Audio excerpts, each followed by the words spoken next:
Radio India KRPA 1110 AM ਦੇ ਸਰੋਤਿਆਂ ਨੂੰ ਸੁਖਜੀਤ ਮੰਗਟ ਵੱਲੋਂ ਸਤਿ ਸ਼੍ਰੀ ਅਕਾਲ। 20 ਜੂਨ 2022 ਪ੍ਰੋਗਰਾਮ ਪੰਜਾਬੀ ਆਵਾਜ਼ 'ਚ ਤੁਹਾਡਾ ਸਵਾਗਤ ਹੈ। ਇਹ ਪ੍ਰੋਗਰਾਮ ਮੰਡੇ ਟੂ ਫਰਾਈਡੇ ਤੁਹਾਡੇ ਲਈ ਪੇਸ਼ ਕੀਤਾ ਜਾਂਦਾ ਹੈ ਡਾਕਟਰ ਸ਼ਿੰਦਰ ਪ੍ਰੇਵਾਲ ਤੇ ਮੇਰੇ ਵੱਲੋਂ।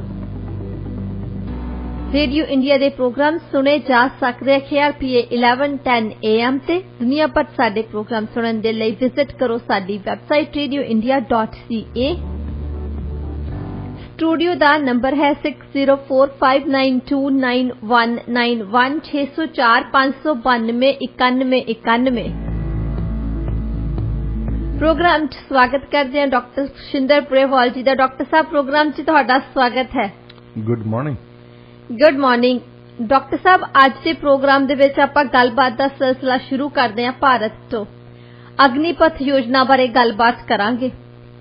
अग्निपथ योजना का ऐलान किया गया ते उस तो बाद भारत दे विच थां-थां ते विरोध प्रदर्शन होए, हिंसक घटनावां वापरियां, नौजवानों वल्लों विरोध किया जा रहा ते सरकार वल्लों कहा जा रहा कि यह उन्हां लई बेस्ट योजना हैगी आ। तुसी अपने ਸਰੋਤਿਆਂ ਨੂੰ ਦੱਸੋ कि अग्निपथ योजना असल ਦੇ ਵਿੱਚ है की। ਕਈ ਯਾਰ ਬੱਚੇ ਤੁਹਾਡੀ ਗੱਲ ਨਹੀਂ ਮੰਨਦੇ ਨਾ। ਤੁਸੀਂ ਕਹਿੰਦੇ ਆ ਕਿ ਇਹ ਤੁਹਾਡੇ ਲਈ ਚੰਗੀ ਚੀਜ਼ ਹੈ, ਅਸੀਂ ਦੱਸਦੇ ਆ। ਤੇ ਸਰਕਾਰ ਨੇ ਜਦੋਂ ਇਹ ਕਹਿਣਾ ਸ਼ੁਰੂ ਕਰਤਾ ਕਿ ਲੋਕਾਂ ਨੂੰ ਪਤਾ ਨਹੀਂ, ਇਹਦਾ ਮਤਲਬ ਪਾਲਿਸੀ ਬਣਾਉਣ ਲੱਗਿਆਂ ਨੇ ਡੈਮੋਕ੍ਰੇਸੀ ਦੀ ਸਭ ਤੋਂ ਪਹਿਲਾ ਅਸੂਲ ਹੈ ਕਿ ਤੁਸੀਂ ਸਾਰੇ ਸਟੇਕ ਹੋਲਡਰਸ ਨੂੰ ਉਹਨਾਂ ਦੇ ਨਾਲ ਗੱਲਬਾਤ ਕਰੋ। ਹੁਣ ਇਹਦੇ ਵਿੱਚ ਪਾਲਿਸੀ ਦੇ ਵਿੱਚ ਕਿਹੜੇ ਸਟੇਕ ਹੋਲਡਰਸ ਆ? ਜਿਹੜੇ ਤਾਂ ਆਰਮੀ, ਨੇਵੀ ਤੇ 에ਅਰ ਫੋਰਸ ਦੇ ਪ੍ਰੈਜ਼ੈਂਟ ਚੀਫ ਆ, ਉਹਨਾਂ ਨੇ ਤਾਂ ਉਹੀ ਗੱਲ ਕਰਨੀ ਜਿਹੜੀ ਸਰਕਾਰ ਕਰਦੀ ਆ।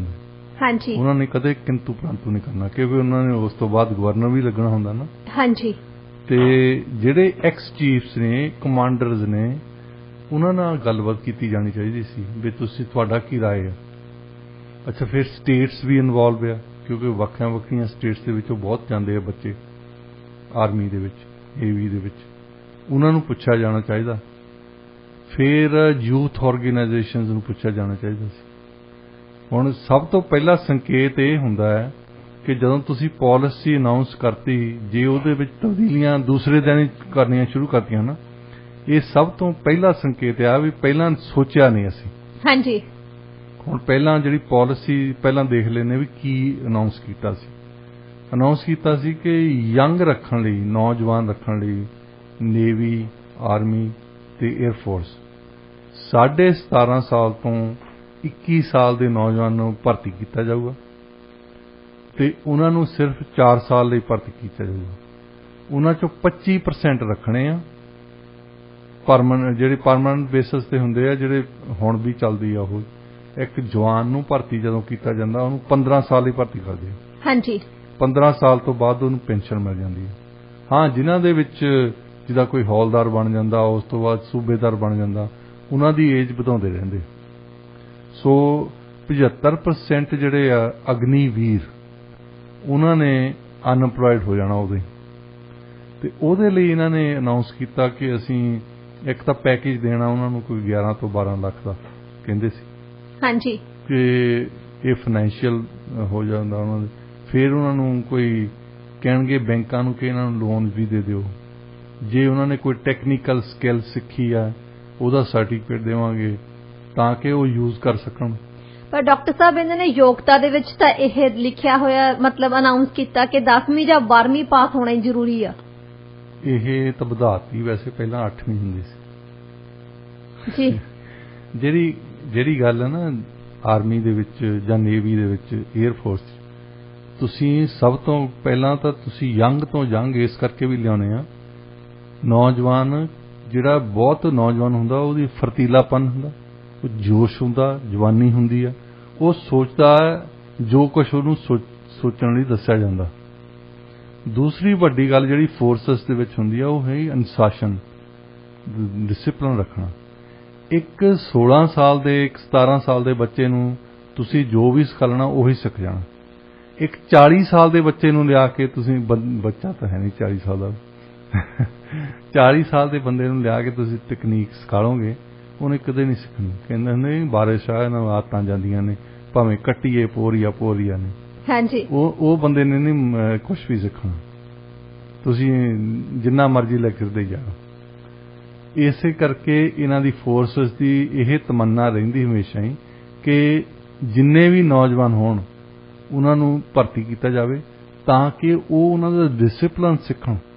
ਹੁਣ ਜਿਹੜਾ ਇੱਕ ਫੌਜੀ ਭਰਤੀ ਕਰਦੇ ਆ ਉਹਨੂੰ ਤੁਸੀਂ ਇਨਸਬੋਰਡੀਨੇਸ਼ਨ ਸਿਖਾਉਂਦੇ ਆ ਕਿ ਜੇ ਆਫੀਸਰ ਨੇ ਤੈਨੂੰ ਕੁਝ ਕਹਿਤਾ ਤੂੰ ਮੰਨਣਾ ਕਿੱਦਾਂ, ਤੂੰ ਕੋਈ ਸਵਾਲ ਨਹੀਂ ਕਰਨਾ, ਸਿਰਫ ਇਹੀ ਕਹਿਣਾ ਕਿ ਮੈਂ ਯੈਸ ਸਰ। ਹਾਂਜੀ ਤੁਸੀਂ ਉਹਨਾਂ ਨੇ ਕਹਿਤਾ ਵੀ ਪਹਾੜ ਤੇ ਚੜ ਜਾ, ਕੋਈ ਸਵਾਲ ਨਹੀਂ। ਇਹ ਸਵਾਲ ਕਰਨਗੇ 50 ਸਾਲ ਵਾਲੇ ਬੰਦੇ ਜਿਹੜੇ ਰਿਟਾਇਰਡ ਹੋਏ ਆ। ਇਸ ਕਰਕੇ ਯੰਗ ਜਨਰੇਸ਼ਨ ਨੂੰ ਭਰਤੀ ਕਰਨਾ ਇਹਨਾਂ ਦੀ ਤਮੰਨਾ ਰਹਿੰਦੀ ਹਮੇਸ਼ਾ। ਹੁਣ ਇਸ਼ੂ ਆ ਗਈ ਹੈ ਦੂਜੇ 75% ਵਾਲਿਆਂ ਦੀ ਜਿਹੜੇ ਨਿਕਲ ਜਾਣੇ 4 ਸਾਲਾਂ ਬਾਅਦ। ਹਾਂਜੀ ਉਹਨਾਂ ਨੂੰ ਤਰ੍ਹਾਂ ਦੇ ਵਾਅਦੇ ਕੀਤੇ ਗਏ, ਉਹਨਾਂ ਬਾਰੇ ਵੀ ਗੱਲ ਕਰਦੇ ਹਾਂ। ਅੱਛਾ, ਫਿਰ ਇਹਨਾਂ ਨੇ ਇੱਕ ਕਿਹਾ ਸੀ ਕਿ ਸਾਲ ਦੀ 4,80,000 ਰੁਪਏ ਮਿਲੂਗੀ ਉਹਨਾਂ ਨੂੰ। ਹਾਂਜੀ ਇਹ ਵੀ ਅੰਕੜਿਆਂ ਦਾ ਹੇਰ ਫੇਰ ਆ। ਹਾਂਜੀ ਇਹਨਾਂ ਨੇ ਕਿਹਾ ਕਿ ਪਹਿਲੇ ਸਾਲ ਦੀ ਜਿਹੜੀ ਸੈਲਰੀ ਆ ਪ੍ਰਤੀ ਮਹੀਨਾ ਉਹ 30,000 ਹੋਊਗੀ, ਚੌਥੇ ਸਾਲ ਦੇ ਵਿੱਚ 40,000 ਰੁਪਏ ਪ੍ਰਤੀ ਮਹੀਨਾ ਉਹਨਾਂ ਨੂੰ ਦਿੱਤਾ ਜਾਊਗਾ। ਤੁਸੀਂ ਚੌਥੇ ਸਾਲ ਦੀ ਸੈਲਰੀ ਜਿਹੜੀ ਪ੍ਰੈਸ ਰਿਲੀਜ਼ ਉਹਨਾਂ ਨੇ ਕੱਢੀ ਸੀ ਨਾ ਪਹਿਲੇ ਦਿਨ, ਹਾਂਜੀ ਉਹ 'ਚ 4,80,000 ਲਿਖਿਆ ਸੀ। ਇਹਦਾ ਜਿਹੜੀ ਚੌਥੇ ਸਾਲ ਵਾਲੀ ਸੈਲਰੀ ਜਿਹੜੀ 40,000 ਆ ਉਹਨਾਂ 4,80,000 ਬਣਦਾ। ਹਾਂਜੀ 30,000 ਨਾਲ ਨਹੀਂ ਬਣਦਾ। ਹਾਂਜੀ ਅੱਛਾ, ਦੂਜਾ ਇਹਦੇ ਵਿੱਚ ਇੱਕ ਹੇਰ ਫੇਰ ਹੋ ਰਿਹਾ ਕਿ ਜਿਹੜੀ 30,000 ਜਾਂ 40,000 ਸੈਲਰੀ ਮਿਲਣੀ ਆ ਉਹ 'ਚੋਂ 30% ਇਹਨ ਕੋਰ ਫੰਡ ਕੱਟਣਾ ਇਹਨਾਂ ਨੇ। ਹੁਣ 30,000 ਮਿਲਣਾ ਤਾਂ 9,000 ਉਹਨਾਂ ਨੇ ਕੋਰ ਫੰਡ ਕੱਟ ਲੈਣਾ ਤੁਹਾਡਾ। ਹਾਂਜੀ ਉਹ ਫੰਡ ਜਿਹੜੇ ਇਕੱਠੇ ਕਰਕੇ ਸਰਕਾਰ ਨੇ ਕੋਲੋਂ ਪੈਸੇ ਪਾ ਕੇ ਫਿਰ ਜਿਹੜੇ ਐਂਡ ਤੇ ਪੈਸੇ ਦੇਣੇ ਆ 4 ਸਾਲਾਂ ਬਾਅਦ, ਇਹ ਉਹ ਕੋਰ ਫੰਡ ਹੈ ਜਿਹੜਾ ਪਹਿਲਾਂ ਐਕਸਪਲੇਨ ਨਹੀਂ ਕੀਤਾ ਗਿਆ ਵੀ ਕੋਰ ਫੰਡ ਹੈ ਕੀ ਆ। ਹੁਣ ਇਹਨਾਂ ਨੇ ਡੀਟੇਲਸ ਜ਼ਿਆਦਾ ਦਿੱਤੀਆਂ, 21 ਸਾਲ ਤੋਂ 23 ਸਾਲ ਕਰਤੀ। ਹੁਣ ਇਸ਼ੂ ਤਾਂ ਹੈਗੀ ਹੈ ਕਿ ਤੁਸੀਂ ਕਹੀ ਤਾਂ ਜਾਂਦੇ ਕਿ ਪੈਰਾਮਿਲਟਰੀ ਫੋਰਸਿਸ ਜਿਹੜੀਆਂ BSF, CRPF, CISF, Indo Tibetan border police force, ਇਹ ਸਾਰੀਆਂ ਉਹਨਾਂ ਨੂੰ ਅਬਜ਼ੌਰਵ ਕਰ ਲੈਣਗੀਆਂ। ਸਟੇਟ ਪੁਲਿਸ ਫੋਰਸਿਸ ਹੈ ਕਰ ਤਾਂ ਸਕਦੀਆਂ, ਪਰ ਜੇ ਕੋਈ ਕਾਨੂੰਨ ਬਣਾਵੇ ਤਾਂ। ਤੁਸੀਂ ਉੱਦਾਂ ਹੀ ਕਹਿੰਦੇ ਆ ਨਾ, ਵੈਸੇ ਕਿਸੇ ਪੋਲੀਟੀਸ਼ੀਅਨ ਨੇ ਉੱਦਾਂ ਹੀ ਕਿਹਾ ਹੋਵੇ ਤਾਂ ਤੁਹਾਨੂੰ ਯਕੀਨ ਆ ਜਾਊ ਕਦੇ? ਕਿਉਂਕਿ ਨਿੱਤ ਤਾਂ ਝੂਠ ਬੋਲਦੇ ਆ। ਹਾਂਜੀ ਹੁਣ ਜੇ ਸਰਕਾਰ ਇਦਾਂ ਹੀ ਕਵੇ ਸਿਰਫ ਵੀ ਅਸੀਂ ਤਾਂ ਇਹਨਾਂ ਨੂੰ ਕਹਿਤਾ ਇਹਨਾਂ ਨੇ ਇਦਾਂ ਕਰ ਦੇਣਾ, ਨਹੀਂ। ਇਹ ਜੇ ਜਿੰਨਾ ਚਿਰ ਉਹਦਾ ਇੱਕ ਕਾਨੂੰਨ ਲੈ ਕੇ ਆਉਣ, ਜਦ ਕਿਸਾਨਾਂ ਨੂੰ ਕਹਿੰਦੇ ਸੀ ਅਸੀਂ MSP ਦੀ ਤਾਂ ਗੱਲ ਹੀ ਨਹੀਂ ਕਰਦੇ, ਅਸੀਂ ਮੰਡੀਆਂ ਨੂੰ ਤਬਾਹ ਹੀ ਨਹੀਂ ਕਰਦੇ। ਅੱਛਾ, ਜੇ ਨਹੀਂ ਕਰਦੇ ਤਾਂ ਫਿਰ ਕਾਨੂੰਨ ਕਿਉਂ ਨਹੀਂ ਲਿਆਉਂਦੇ ਤੁਸੀਂ? ਇਹੀ ਕਿਸਾਨ ਜਥੇਬੰਦੀਆਂ ਵੀ ਕਹਿੰਦੀਆਂ ਸੀ ਕਿ ਜੇ ਸਾਨੂੰ MSP ਦੇਣੀ ਆ ਫਿਰ ਤੁਸੀਂ ਕਾਨੂੰਨ ਇੰਟਰੋਡਿਊਸ ਕਰ ਦਿਓ ਲੋਕ ਸਭਾ, ਜਿਹੜਾ ਅੱਜ ਤਾਈਂ ਨਹੀਂ ਕੀਤਾ। ਉਸ ਤੋਂ ਬਾਅਦ ਹਾਲਾਂਕਿ ਇਹਨਾਂ ਨੇ ਕਿਹਾ ਸੀ ਕਿ ਸਾਡੀ ਕਿਸਾਨ ਜਥੇਬੰਦੀਆਂ ਨੇ ਜਦੋਂ ਐਂਡ ਕੀਤੀ ਆਪਣੀ ਐਜੀਟੇਸ਼ਨ, ਉਹ ਟਾਰਾ ਮਾਰਦੇ ਆਉਂਦੇ ਸੀ ਅਸੀਂ ਜਿੱਤ ਗਏ ਆ, MSP ਸਾਨੂੰ ਮਿਲ ਗਈ ਆ। ਅੱਜ ਤੱਕ MSP ਦਾ ਕਾਨੂੰਨ ਨਹੀਂ ਬਣਿਆ। ਹਾਂਜੀ ਇਹ ਸਿਰਫ ਆਰਡੀਨੈਂਸ ਆ। ਹਾਂਜੀ ਆਰਡੀਨੈਂਸ ਕਿਸੇ ਦਿਨ ਵੀ ਬਦਲਿਆ ਜਾ ਸਕਦਾ ਜੀ, ਬਿਲਕੁਲ ਬਿਨਾਂ ਕਿਸੇ ਪਾਰਲੀਮੈਂਟ ਦੇ। ਸੋ ਇਹ ਪਹਿਲੀ ਗੱਲ ਤਾਂ ਹੈਗੀ ਕਾਨੂੰਨ ਬਣੇ ਕਿ ਜਿਹੜੇ ਪੈਰਾਮਿਲਟਰੀ ਵਾਲੇ ਆ, ਪੁਲਿਸ ਫੋਰਸਿਸ ਆ ਸਟੇਟਸ ਦੀਆਂ, ਉਹਨਾਂ ਨੇ ਸਭ ਤੋਂ ਪਹਿਲਾਂ ਅਗਨੀਵੀਰ ਭਰਤੀ ਕਰਨੀ। ਵੈਸੇ ਤਾਂ ਉਹਨਾਂ ਲਈ ਵੀ ਚੰਗੀ ਚੀਜ਼ ਹੈ, ਇਹਨਾਂ ਨੂੰ ਟ੍ਰੇਨਡ ਬੰਦੇ ਮਿਲ ਜਾਣ, ਡਿਸਿਪਲਿਨਡ ਬੰਦੇ ਮਿਲ ਜਾਣ। ਜਿਹੜਾ ਡਿਸਿਪਲਿਨ ਤਾਂ ਜਿਹੜੀ ਟ੍ਰੇਨਿੰਗ ਇਹ ਦਿੰਦੇ ਆ ਉਹ ਨਹੀਂ ਮਿਲਣੀ ਉੱਦਾਂ ਵੈਸੇ ਨਾਰਮਲ। ਹੁਣ ਇਹ ਕਾਨੂੰਨ ਦਾ ਹੋਵੇ ਤਾਂ ਫਿਰ ਤਾਂ ਠੀਕ ਹੈ। ਜੇ ਅਗਨੀਵੀਰ ਨੂੰ ਨਾ ਭਰਤ ਕਰਨ CRPF ਵਾਲੇ, ਦੂਸਰੇ ਪੈਰਾਮਿਲਟਰੀ ਫੋਰਸ ਵਾਲੇ, ਉਹ ਕਮ ਸੇ ਕਮ ਕਾਨੂੰਨ ਬਣਿਆ ਹੋਊਗਾ ਤਾਂ ਕੋਰਟ 'ਚ ਜਾਣ ਜੋਗਾ ਤਾਂ ਹੋਊਗਾ ਨਾ। ਹਾਂਜੀ ਜੇ ਕਾਨੂੰਨ ਹੀ ਹੈ ਨਹੀਂ ਤਾਂ ਫਿਰ ਕਿਹੜੀ ਕੋਰਟ ਨੇ ਉਹਨੂੰ ਪੁੱਛਣਾ? ਹੁਣ ਕਹੀ ਜਾਂਦੇ, ਅੱਜ ਮੈਂ ਪੜ੍ਹਦਾ ਸੀ ਕਿ ਇਹਨਾਂ ਨੇ ਜਿਸ ਦਿਨ ਪਾਲਿਸੀ ਅਨਾਉਂਸਮੈਂਟ ਕੀਤੀ ਆ ਉਸ ਤੋਂ ਬਾਅਦ ਬਦਲਦੇ, ਹਰ ਰੋਜ਼ ਹੀ ਬਦਲਦੇ ਆ। ਵੈਸੇ ਅੱਜ ਕਹਿ ਰਹੇ ਆ ਪ੍ਰਾਈਵੇਟ ਕੰਪਨੀਆਂ ਵਾਲਿਆਂ ਤੋਂ ਕਹਾ ਰਹੇ ਆ ਵੈਸੇ ਕਿ ਤੁਸੀਂ ਕਹੋ ਕਿ ਅਸੀਂ ਅਗਨੀਵੀਰਾਂ ਨੂੰ ਭਰਤੀ ਕਰਾਂਗੇ, ਤੇ ਉਹ ਵਾਰ-ਵਾਰ ਕਹਿ ਰਹੇ। ਅੱਜ ਮਹਿੰਦਰਾ ਵਾਲੇ ਕਹਿ ਰਹੇ ਸੀ ਕਿ ਅਸੀਂ ਅਗਨੀਵੀਰਾਂ ਨੂੰ ਭਰਤੀ ਕਰਾਂਗੇ। ਉਹਨਾਂ ਨੂੰ ਕਹੋ ਵੀ ਲਿਖ ਕੇ ਦੇ ਦਿਓ ਕਿ ਤੁਸੀਂ ਕਿੰਨੇ % ਭਰਤੀ ਕਰੋਗੇ। ਹਾਂਜੀ ਤਾਂ ਫਿਰ ਉਹਦਾ ਕਾਨੂੰਨ ਬਣਾ ਦਿਓ। ਹਾਂਜੀ ਅਸਲੀ ਗੱਲ ਤਾਂ ਇਹੀ ਹੋਣੀ ਚਾਹੀਦੀ ਹੈ। ਹਾਂਜੀ, ਕਾਨੂੰਨ ਤਾਂ ਬਣਨਾ ਹੀ ਚਾਹੀਦਾ। ਕਾਨੂੰਨ ਤੋਂ ਬਿਨਾਂ ਕਿਸੇ ਦਾ ਵਾਅਦਾ ਮਤਲਬ ਕੁਝ ਨਹੀਂ ਹੁੰਦਾ। ਉਹ ਤੇ ਤੁਸੀਂ ਜੇ ਤੁਹਾਡੇ ਘਰ 'ਚ ਵੀ ਕੋਈ ਕੰਮ ਕਰਨਾ ਹੈ ਨਾ, ਛੱਤ ਬਣਾਉਣਾ ਆ, ਪਹਿਲਾਂ ਉਹਨਾਂ ਨਾਲ ਲਿਖ ਲਿਖਾਈ ਕਰੋ। ਹਾਂਜੀ, ਜਿੰਨਾ ਚਿਰ ਲਿਖ ਲਿਖਾਈ ਨਹੀਂ ਕਰਦੇ, ਤੁਸੀਂ ਐਗਰੀਮੈਂਟ ਨਹੀਂ ਕਰਦੇ, ਉਹਨੇ ਕਹਿ ਹੀ ਦੇਣਾ ਕੱਲ ਨੂੰ ਆਉਂਗਾ ਜੀ ਭਾਜੀ, ਮੈਂ ਪਰਸੋਂ ਚੱਲ ਗਿਆ ਸੀ ਬਲੇਨ ਨੂੰ, ਹੁਣ ਮੈਂ ਚੌਥੇ ਆਉਂਗਾ। ਹਾਂਜੀ, ਅੱਛਾ, ਇਹ ਇਸੇ ਤਰ੍ਹਾਂ ਦੀ ਸਰਕਾਰ ਦੀ ਗੱਲ ਹੈ ਉੱਥੇ ਕਿ ਤੁਸੀਂ ਕਹੀ ਤਾਂ ਜਾਂਦੇ ਆ, ਪਰ ਇਹਨੂੰ ਲਿਖਤੀ ਰੂਪ ਦੇ ਵਿੱਚ, ਇੱਕ ਕਾਨੂੰਨ ਦੇ ਰੂਪ ਦੇ ਵਿੱਚ ਦਿਓ, ਤਾਂ ਕਿ ਨੌਜਵਾਨਾਂ ਨੂੰ ਵਿਸ਼ਵਾਸ ਹੋਵੇ ਕਿ ਵਾਕਿਆ ਹੀ 4 ਸਾਲ ਬਾਅਦ ਸਾਨੂੰ ਫੇਰ ਵੀ ਪੁੱਛਣਗੇ। ਹਾਂਜੀ, ਹਾਂ, ਉਹਨਾਂ ਦੇ ਕੋਲ ਇਹ ਗੱਲ ਠੀਕ ਹੈ ਕਿ ਤੁਸੀਂ ਭਰਤੀ ਕਰਨੇ ਆ। ਅੱਛਾ, ਦੂਸਰੀ ਇੱਕ ਗੱਲ ਹੈ ਜਿਹੜੀ ਕਿ ਮੀਡੀਆ ਦੇ ਵਿੱਚ ਬਹੁਤੀ ਨਹੀਂ ਖਬਰ ਆਈ, ਉਹ ਹੈਗੀ ਹੈ ਕੈਪਟਨ ਅਮਰਿੰਦਰ ਸਿੰਘ ਨੇ ਗੱਲ ਕੀਤੀ ਸੀ ਤੇ ਕੁਝ ਵੈਸਟਰਨ ਆਰਮੀ ਕਮਾਂਡਰ ਨੇ ਵੀ ਗੱਲ ਕੀਤੀ ਸੀ, ਜਿਹੜਾ ਪਹਿਲਾਂ ਹੁੰਦਾ ਸੀ ਸਪਰੂ, ਜਨਰਲ ਸਪਰੂ। ਉਹਨਾਂ ਨੇ ਆਪਣੇ ਇੰਡੀਅਨ ਆਰਮੀ ਦੇ ਵਿੱਚ ਨਾ ਵੱਖ-ਵੱਖ ਰੈਜੀਮੈਂਟਸ ਹੈ, ਜਿਹੜੀਆਂ ਬ੍ਰਿਟਿਸ਼ ਨੇ ਇੱਕ ਥਿਊਰੀ ਕੱਢੀ ਸੀ ਕਿ ਮਾਰਸ਼ਲ ਕੌਮਾਂ ਕੌਣ ਹੈ, ਉਹਦੇ ਵਿੱਚ ਸਿਰਫ ਮਾਰਸ਼ਲ ਕੌਮਾਂ ਦੇ ਬੰਦੇ ਭਰਤੀ ਕੀਤੇ ਜਾਂਦੇ ਆ। ਜਿੱਦਾਂ ਸਿੱਖ ਰੈਜੀਮੈਂਟ ਹੋਈ, ਰਾਜਪੂਤ ਰੈਜੀਮੈਂਟ ਆ, ਮਰਾਠਾ ਰੈਜੀਮੈਂਟ ਆ, ਜਾਟ ਰੈਜੀਮੈਂਟ ਆ, ਸਿੱਖ LI ਆ, ਲਾਈਟ ਇਨਫੈਂਟਰੀ, ਜਿਹਦੇ ਵਿੱਚ ਮਜ਼੍ਹਬੀ ਸਿੱਖਾਂ ਨੂੰ ਭਰਤੀ ਕੀਤਾ ਜਾਂਦਾ। ਜਿਹੜੀ ਸਿੱਖ ਰੈਜੀਮੈਂਟ ਆ ਉਹਦੇ ਵਿੱਚ ਜੱਟ ਸਿੱਖਾਂ ਨੂੰ ਭਰਤੀ ਕੀਤਾ ਜਾਂਦਾ। ਉਹ ਕਹਿੰਦੇ ਵੀ ਜਿਹੜੀ ਹੁਣ ਇਹਨਾਂ ਨੇ ਪਾਲਿਸੀ ਅਨਾਉਂਸਮੈਂਟ ਕੀਤੀ ਸੀ, ਉਹਦੇ 'ਚ ਲਿਖਿਆ ਆ ਆਲ ਇੰਡੀਆ 1 ਕਲਾਸ ਇਹਨਾਂ ਭਰਤੀ ਕਰਨੇ। ਕਹਿੰਦੇ ਵੀ ਜਿਹੜੇ ਫਿਰ ਵੱਖ-ਵੱਖ ਰੈਜੀਮੈਂਟਸ ਜਿੱਦਾਂ ਬਣੀਆਂ ਆ, ਅੱਗੇ ਤਾਂ ਇਦਾਂ ਹੀ ਅਨਾਉਂਸ ਕਰਦੇ ਸੀ, ਜੇ ਰਾਜਪੂਤ ਦੇ ਵਿੱਚ ਭਰਤੀ ਕਰਨੇ ਤਾਂ ਸਿਰਫ ਰਾਜਪੂਤ ਹੀ ਭਰਤੀ ਕਰਨੇ, ਮਰਾਠਾ ਦੇ ਵਿੱਚ ਕਰਨੇ ਆ ਤਾਂ ਸਿਰਫ ਮਰਾਠਾ ਜਾਤ ਵਾਲੀ ਕਰਦੇ ਆ। ਤੇ ਫਿਰ ਉਹ ਕਿੱਧਰ ਜਾਣਗੇ ਜੇ 1 ਇਨ ਕਲਾਸ ਤੇ 1 ਕੰਟਰੀ ਵਾਲੀ ਤੁਸੀਂ ਲੈ ਨਾ ਕਨਸੈਪਟ, ਜਿੱਦਾਂ ਪਹਿਲਾਂ ਕਹਿੰਦੇ ਸੀ ਇੱਕ ਦੇਸ਼ ਤੇ ਇੱਕ ਮੰਡੀ ਕਿਸਾਨਾਂ ਵਾਲੀ, ਉਹ ਵੀ ਨਹੀਂ ਚੱਲੀ ਗੱਲ, ਤਾਂ ਆ ਵੀ ਨਹੀਂ ਚੱਲਣੀ। ਹਾਂਜੀ, ਜੇ ਤੁਸੀਂ ਹੁਣ ਕਹਿ ਰਹੇ, ਉਦੋਂ ਬਾਅਦ ਕਹਿ ਰਹੇ ਸੀ ਡਿਫੈਂਸ ਮਿਨਿਸਟਰ ਕਿ ਨਹੀਂ ਉਹ ਜਿਹੜੀਆਂ ਸਾਡੀਆਂ ਰੈਜੀਮੈਂਟਸ ਨੇ ਪਹਿਲਾਂ ਬਣੀਆਂ, ਜਿਹਦਾ ਗੋਰਖਾ ਰੈਜੀਮੈਂਟ ਹੈ ਫਾਰ ਐਗਜ਼ਾਮਪਲ, ਉਹ ਈਵਨ ਨੇਪਾਲ ਤੋਂ ਭਰਤੀ ਕਰਕੇ ਲਿਆਉਂਦੇ ਆ ਗੋਰਖਿਆਂ ਨੂੰ। ਉਹ ਕਹਿੰਦੇ ਕਿ ਇੱਕ ਜਰਨੈਲ ਨੇ ਕਿਹਾ, ਕਹਿੰਦਾ ਕਿ ਜਦੋਂ ਤੁਸੀਂ ਭਰਤੀ ਕਰਕੇ ਉਹਨਾਂ ਨੂੰ ਲਿਆਉਣੇ ਆ ਤਾਂ ਉਹ ਵਾਪਸ ਜਾਂਦੇ ਨੇ ਪਿੰਡਾਂ ਦੇ ਵਿੱਚੋਂ, ਤੇ ਪਿੰਡਾਂ ਦੇ ਵਿੱਚ ਫਿਰ ਉਹ ਇੰਡੀਆ ਦੇ ਐਂਬੈਸਡਰ ਹੁੰਦੇ, ਸਮਝ ਲਓ ਇੰਡੀਆ ਦੀ ਗੱਲ ਕਰਦੇ, ਉਹ ਇੰਡੀਆ ਦੀਆਂ ਫੌਜਾਂ ਦੀ ਗੱਲ ਕਰਦੇ ਆ, ਇੰਡੀਆ 'ਚ ਕਿੱਥੇ ਕਿੱਥੇ ਰਹਿ ਕੇ ਆਏ ਉਹਨਾਂ ਦੀ ਗੱਲ ਕਰਦੇ ਆ। ਉਹ ਮਤਲਬ ਤੁਹਾਡਾ ਪ੍ਰੋਪੇਗੈਂਡਾ ਕਰਦੇ ਆ। ਇਸ ਕਰਕੇ ਉਹ ਕਹਿੰਦਾ ਵੀ ਜੇ ਬ੍ਰਿਟਿਸ਼ ਨੇ ਰੱਖੇ ਆ ਅਜੇ ਤਾਈਂ, ਉਹਨਾਂ ਨੇ ਇੱਕ ਬ੍ਰਿਗੇਡ ਰੱਖਿਆ ਹੈ ਗੋਰਖਾ ਦਾ, ਤਾਂ ਤੁਹਾਨੂੰ ਕੀ ਤਕਲੀਫ ਹੈ? ਤੁਸੀਂ ਕਹਿੰਦੇ ਕਿ ਆਲ ਇੰਡੀਆ 1 ਕਲਾਸ, ਇਹਦਾ ਮਤਲਬ ਕੀ ਹੈ? ਇਹਦੀ ਸਫਾਈ ਦੱਸੋ। ਤੇ ਸਫਾਈ ਫਿਰ ਉਹਨਾਂ ਨੇ ਦੇਤੀ, ਨਹੀਂ ਜੀ ਉਹ ਕੁਛ ਨਹੀਂ ਬਦਲਣ ਵਾਲਾ। ਜੇ ਨਹੀਂ ਬਦਲਣ ਵਾਲਾ ਤੇ ਜਿਹੜੀਆਂ ਪਹਿਲਾਂ ਰੈਜੀਮੈਂਟ, ਜਿਹੜੀਆਂ ਖਾਸ ਸਪੈਸ਼ਲ ਰੈਜੀਮੈਂਟਸ ਆ, ਉਹਨਾਂ ਦੀ ਖਾਸ ਹੀ ਭਰਤੀ ਹੁੰਦੀ ਹੈ। ਤੁਸੀਂ ਉਹਨਾਂ ਦੇ ਵਿੱਚ ਆਲ 1 ਕਲਾਸ ਆਲ ਇੰਡੀਆ ਨਹੀਂ ਪਾ ਸਕਦੇ। ਤੁਸੀਂ ਰਾਜਪੂਤ ਭਰਤੀ ਕਰਨੇ ਤਾਂ ਰਾਜਸਥਾਨ ਤੋਂ ਭਰਤੀ ਕਰਨੇ ਪੈਣੇ ਆ, UP ਤੋਂ ਭਰਤੀ ਕਰਨੇ ਪੈਣੇ ਆ, ਬਿਹਾਰ ਤੋਂ ਕਰਨੇ ਪੈਣੇ ਆ, ਇਹ ਮੱਧ ਪ੍ਰਦੇਸ਼ ਦੇ ਵਿੱਚ ਕਾਫੀ ਰਾਜਪੂਤ ਹੈ, ਇੰਨੇ ਕੁ ਏਰੀਏ ਦੇ ਵਿੱਚ ਰਾਜਪੂਤ ਤੁਸੀਂ ਭਰਤੀ ਕਰ ਸਕਦੇ। ਮਰਾਠਾ ਭਰਤੀ ਕਰਨੇ ਪੈਣੇ ਆ ਤੇ ਤੁਹਾਨੂੰ ਮਹਾਰਾਸ਼ਟਰ 'ਚ ਜਾਣਾ ਪੈਣਾ। ਤੁਸੀਂ ਇਹ ਨਹੀਂ ਕਹਿ ਸਕਦੇ ਕਿ ਆਲ ਇੰਡੀਆ 1 ਕਲਾਸ ਹੈ। ਸੋ ਉਹਦੇ ਬਾਰੇ ਅਜੇ ਤਾਈਂ ਸਪਸ਼ਟ ਰੂਪ ਦੇ ਵਿੱਚ ਦੱਸ ਨਹੀਂ ਸਕੇ ਕਿ ਕਿੱਦਾਂ ਐਡਜਸਟ ਕਰਨਗੇ ਉਹਨੂੰ। ਹਾਂਜੀ, ਕੋਸ਼ਿਸ਼ ਤਾਂ ਬੜੀ ਕਰਦੇ ਆ, ਕਹਿੰਦੇ ਆ ਕਿ ਜਿਹੜੇ ਦੇਸ਼ਾਂ ਦੇ ਵਿੱਚ ਇਹ ਚੱਲ ਰਿਹਾ, ਇਹ ਨਿਯਮ ਲਾਗੂ ਹੈਗਾ, ਉਹਨਾਂ ਦੀ ਐਗਜ਼ਾਮਪਲਸ ਵੀ ਦਿੰਦੇ ਆ, ਪਰ ਉੱਥੇ ਵੀ ਅਸਫਲ ਨੇ ਸਮਝਾਉਣ ਦੇ ਵਿੱਚ ਇਹ ਲੋਕਾਂ ਨੂੰ। ਜੇ ਗੱਲ ਤਾਂ ਹੈਗੀ ਹੈ, ਪਹਿਲਾਂ ਸਟੇਕ ਹੋਲਡਰਸ ਨਾਲ ਗੱਲ ਕੀਤੀ ਹੁੰਦੀ ਨਾ, ਫਿਰ ਜਦੋਂ ਤੁਸੀਂ ਪਾਲਿਸੀ ਬਣਾਈ ਹੈ, ਹਰ ਦੂਜੇ ਦਿਨ ਚੇਂਜਸ ਲਿਆ ਰਹੇ ਆ ਉਹਦੇ ਵਿੱਚ, ਤੇ ਪਾਲਿਸੀ ਕਿਹੋ ਜਿਹੀ ਹੋਈ ਹੈ? ਹਾਂਜੀ, ਜੇ ਤੁਹਾਨੂੰ ਹਰ ਰੋਜ਼ ਹੀ ਬਦਲਣਾ ਪੈਂਦਾ, ਤੁਸੀਂ ਕਹਿੰਦੇ ਕਿ ਮੇਰੀ ਆਹ ਪਾਲਿਸੀ ਆ, ਤਾਂ ਹਰ ਸਵੇਰੇ ਆ ਕੇ ਨਵਾਂ ਨੋਟਿਸ ਲਾਇਆ ਹੋਵੇ ਤੇ ਇਹਦੇ 'ਚ ਆਹ ਤਬਦੀਲੀਆਂ ਆ ਗਈਆਂ, ਇਹਦਾ ਮਤਲਬ ਪਹਿਲਾਂ ਤੁਸੀਂ ਸੋਚ ਕੇ ਨਹੀਂ ਕੰਮ ਕੀਤਾ। ਇਹਦਾ ਮਤਲਬ ਖਾਮੀਆਂ ਨੇ ਪਾਲਿਸੀ ਦੇ ਵਿੱਚ, ਉਹਦੇ ਵਿੱਚ ਖਾਮੀਆਂ ਸੀਗੀਆਂ।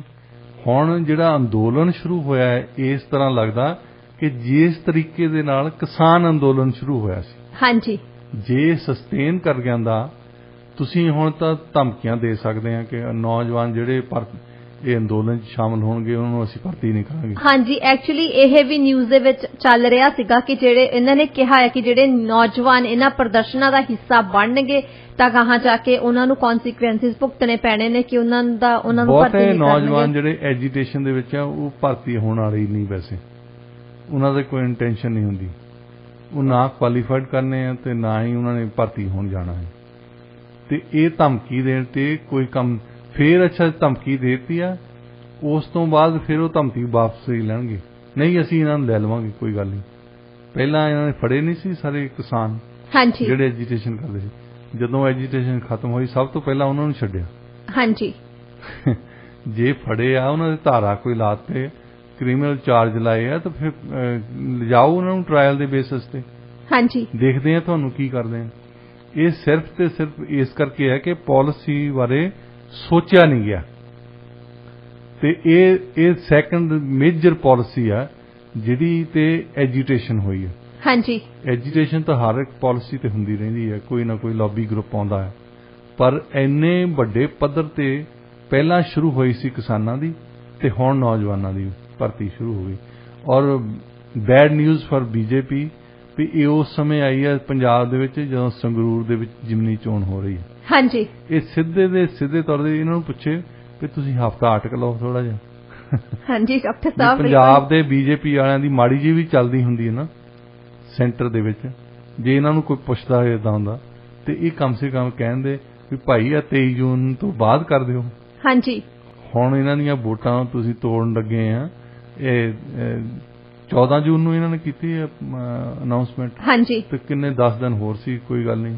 ਜੇ ਦੇਸ਼ 75 ਸਾਲ ਇਦਾਂ ਚੱਲ ਗਿਆ ਤਾਂ ਹੋਰ 10 ਦਿਨਾਂ ਦਾ ਕੋਈ ਫਰਕ ਨਹੀਂ ਪੈਣ ਲੱਗਾ। ਹਾਂਜੀ ਬਿਲਕੁਲ ਡਾਕਟਰ ਸਾਹਿਬ, ਤੁਸੀਂ ਜਿਵੇਂ ਕਿ ਸਾਰੇ ਚੰਗੀ ਤਰ੍ਹਾਂ ਮੈਂਸ਼ਨ ਕਰ ਦਿੱਤਾ ਹੈਗਾ ਕਿ ਜਿਹੜੀ ਪਾਲਿਸੀ ਹੈਗੀ ਇਹਦੇ ਵਿੱਚ ਕਾਫੀ ਜ਼ਿਆਦਾ ਖਾਮੀਆਂ ਨੇ, ਇਸੇ ਕਰਕੇ ਇੰਨੇ ਜ਼ਿਆਦਾ ਵਿਰੋਧ ਪ੍ਰਦਰਸ਼ਨ ਹੋ ਰਹੇ ਆ। ਆਉਣ ਵਾਲੇ ਦਿਨਾਂ ਦੇ ਵਿੱਚ ਦੇਖੋ ਵੀ ਕਿਸ ਵੱਲ ਰੁਖ ਕਰਦੀ ਹੈ ਇਹ ਜਿਹੜੀ ਸਾਰੀ ਇਨਸੀਡੈਂਟ ਹੈਗੀ ਆ, ਵੀ ਇਹਦੇ ਵਿੱਚ ਕਿਹੜੇ-ਕਿਹੜੇ ਨਵੇਂ ਮੋੜ ਆਉਂਦੇ ਆ। ਡਾਕਟਰ ਸਾਹਿਬ, ਹੁਣ ਗੱਲਬਾਤ ਕਰਦੇ ਆ ਅਫਗਾਨਿਸਤਾਨ ਦੀ, ਤੇ ਅਫਗਾਨਿਸਤਾਨ 'ਚ ਜਿਹੜੇ ਗੁਰਦੁਆਰਾ ਤੇ ਕਰਤੇ ਪ੍ਰਵਾਨ ਤੇ ਹਮਲਾ ਕੀਤਾ ਗਿਆ ਉਸ ਬਾਰੇ ਇਸਲਾਮਿਕ ਸਟੇਟ ਨੇ ਇਸ ਹਮਲੇ ਦੀ ਜ਼ਿੰਮੇਵਾਰੀ ਲਈ ਹੈ ਤੇ ਉਹਨਾਂ ਦਾ ਕਹਿਣਾ ਕਿ ਜਿਹੜੀ ਭਾਜਪਾ ਦੀ ਸਪੋਕਸਵੁਮਨ ਸੀ ਉਹਨੇ ਮੁਹੰਮਦ ਪੈਗੰਬਰ ਦੇ ਖਿਲਾਫ ਉਹਨੇ ਜਿਹੜੀਆਂ ਟਿੱਪਣੀਆਂ ਕੀਤੀਆਂ ਸੀ, ਇਹ ਜਿਹੜਾ ਐਕਸ਼ਨ ਹੈਗਾ ਇਹ ਉਹਦਾ ਹੀ ਰਿਐਕਸ਼ਨ ਉਹਨਾਂ ਨੇ ਜਿਹੜਾ ਹੈਗਾ ਕੀਤਾ ਆ।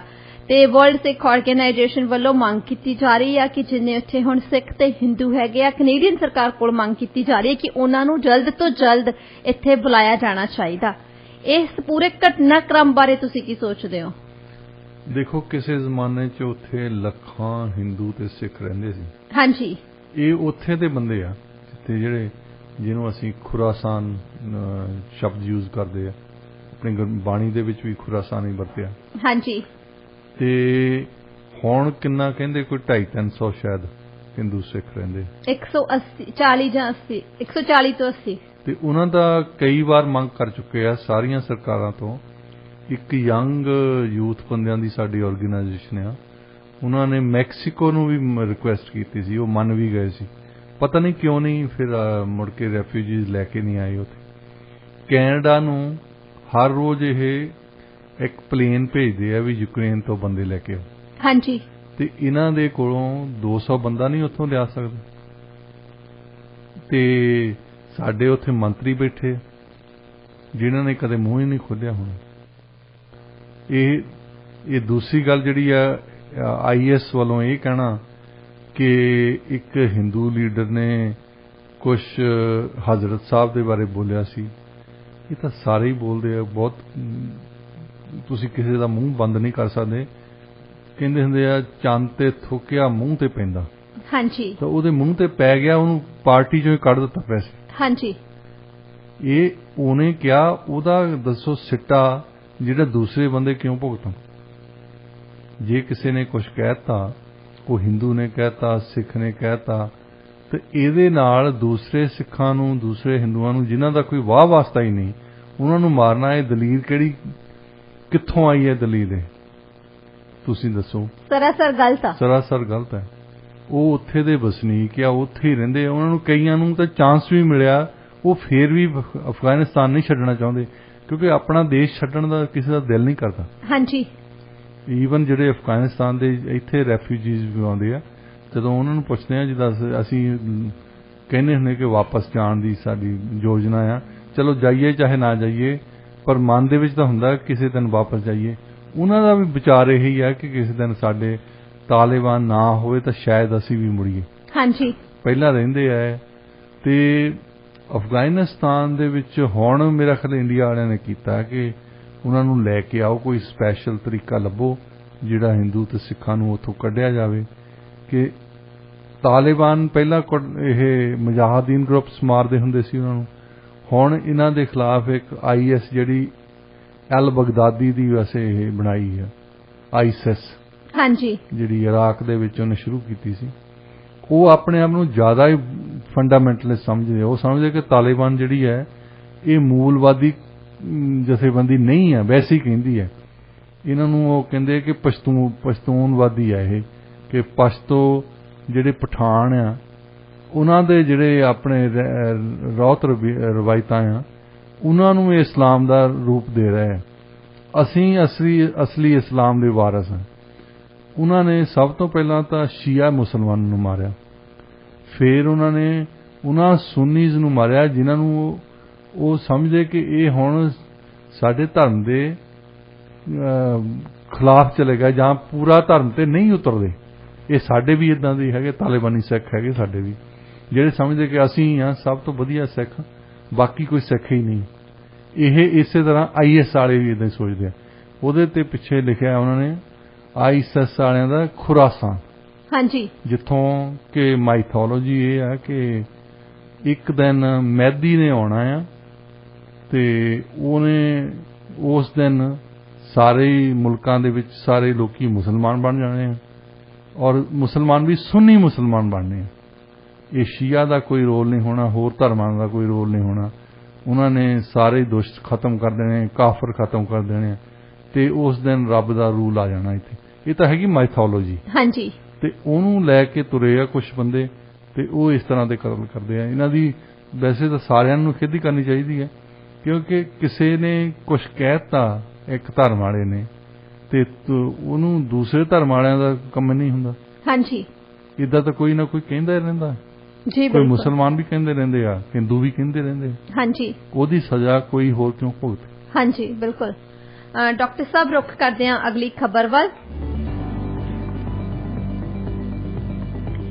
ਕੈਨੇਡਾ ਦੇ ਬਾਰਡਰ ਏਜੰਟਸ ਦੀ ਨੁਮਾਇੰਦਗੀ ਕਰਨ ਵਾਲੀ ਇੱਕ ਯੂਨੀਅਨ ਆ, ਉਹਨਾਂ ਦੇ ਅਨੁਸਾਰ ਜਿਹੜੀ ਅਰਾਈਵ ਕੈਨ ਐਪ ਆ, ਇਹਦੀ ਵਰਤੋਂ ਦੁਆਰਾ ਜਿਹੜੇ ਅੰਕੜੇ ਪੇਸ਼ ਕੀਤੇ ਗਏ ਨੇ ਉਹ ਬਿਲਕੁਲ ਗਲਤ ਨੇ।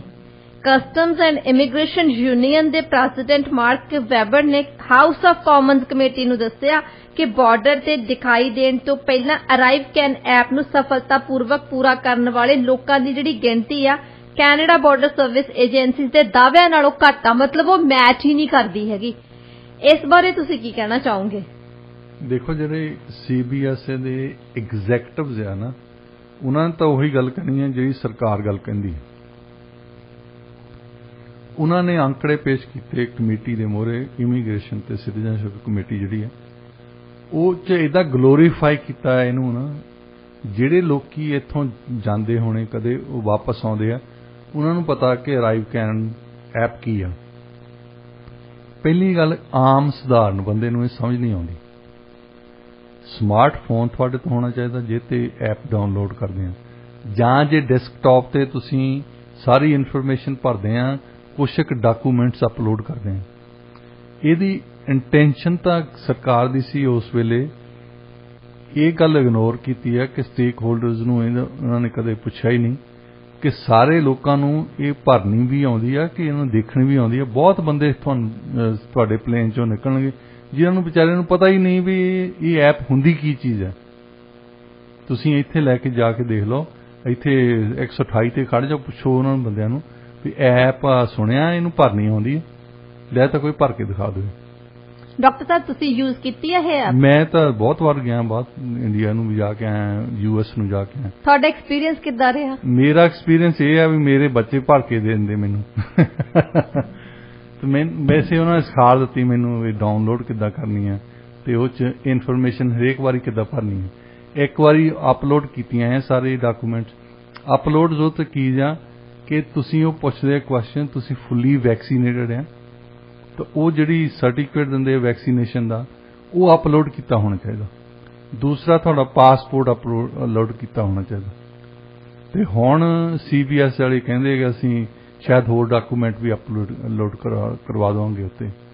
ਤੇ ਇਹ ਜਦੋਂ ਇਹ ਹੈਰਾਨੀ ਦੀ ਗੱਲ ਤਾਂ ਇਹ ਆ ਕਿ ਇੱਕ ਤਾਂ ਲੋਕਾਂ ਨੂੰ ਕੈਨੇਡੀਅਨਸ ਦੀ ਮੈਂ ਗੱਲ ਕਰਦਾ ਹਾਂ ਜੀ, ਕੈਨੇਡੀਅਨਸ ਨੂੰ ਭਰਨੀ ਨਹੀਂ ਆਉਂਦੀ, ਉਹ ਵਿਚਾਰੇ ਆ ਕੇ ਖੜੇ ਰਹਿੰਦੇ ਆ। ਇਹ CBS ਦੇ ਜਿਹੜੇ ਦੇ ਕੇ ਗਏ ਨਾ 99% ਉੱਥੋਂ ਜਿਹੜੇ ਲੋਕੀ 에ਅਰ ਟਰੈਵਲ ਥਾਣੀ ਆਉਂਦੇ 94% ਜਿਹੜੇ ਬਾਰਡਰ ਥਾਣੀ ਆਉਂਦੇ, ਇਹ ਅੰਕੜੇ ਉਹਨਾਂ ਨੇ ਦਿੱਤੇ CBS ਨੇ। ਤਾਂ ਉਹਨਾਂ ਦੀ ਖੁਦ ਦੀ ਜਿਹੜੀ CBS ਵਾਲਿਆਂ ਦੀ ਆਪਣੀ ਯੂਨੀਅਨ ਹੈ EMPLOYEES ਦੀ, ਉਹ ਕਹਿੰਦੇ ਕਿ ਸਰਾਸਰ ਝੂਠ, ਗਲਤ ਇਨਫੋਰਮੇਸ਼ਨ ਦੇ ਕੇ ਗਏ ਆ ਉਹਨਾਂ ਦੇ ਐਗਜ਼ੈਕਟਿਵ। ਇਹ ਗਲਤ ਇੰਨੇ ਨਹੀਂ ਹੈ। ਹਾਲਾਂਕਿ ਇਹਨਾਂ ਨੇ ਕੀਤਾ ਹੈ ਕਿ ਜੇ ਤੁਸੀਂ ਉਹ ਭਰਦੇ ਨਹੀਂਗੇ ਤੁਸੀਂ ਐਪ ਤੇ 14 ਦਿਨ ਤੁਹਾਨੂੰ ਕੁਆਰੰਟੀਨ ਕਰਨਾ ਪੈਣਾ ਤਾਂ ਤੁਹਾਨੂੰ $5000 ਤਾਈਂ ਫਾਈਨ ਵੀ ਕਰ ਸਕਦੇ ਆ। ਹੁਣ ਜਿਸ ਬੰਦੇ ਨੂੰ ਭਰਨੀ ਨਹੀਂ ਆਉਂਦੀ, ਕੈਨੇਡੀਅਨ ਸਿਟੀਜ਼ਨ ਹੈ, ਵਾਪਸ ਆ ਰਿਹਾ, ਤੁਸੀਂ ਉਹਨੂੰ ਜੁਰਮਾਨਾ ਕਰਨ ਰਹੇ ਵੀ ਤੈਨੂੰ ਭਰਨੀ ਨਹੀਂ ਆਉਂਦੀ। ਬਹੁਤੇ ਜਿਹੜੇ CBS ਦੇ EMPLOYEES ਆ ਉਹ ਇੰਨਾ ਕਾਈਂਡ ਇਨਫ ਤਾਂ ਹੈਗੇ ਆ, ਵਿਚਾਰੇ ਭਰ ਦਿੰਦੇ ਆ, ਆਪ ਭਰ ਦਿੰਦੇ। ਤਾਂ ਹੁਣ ਉਹਨਾਂ ਨੂੰ ਤਾਂ ਰੱਖਿਆ ਹੈ ਤੁਸੀਂ ਗਾਰਡ ਕਰਨ ਲਈ ਬਾਰਡਰ।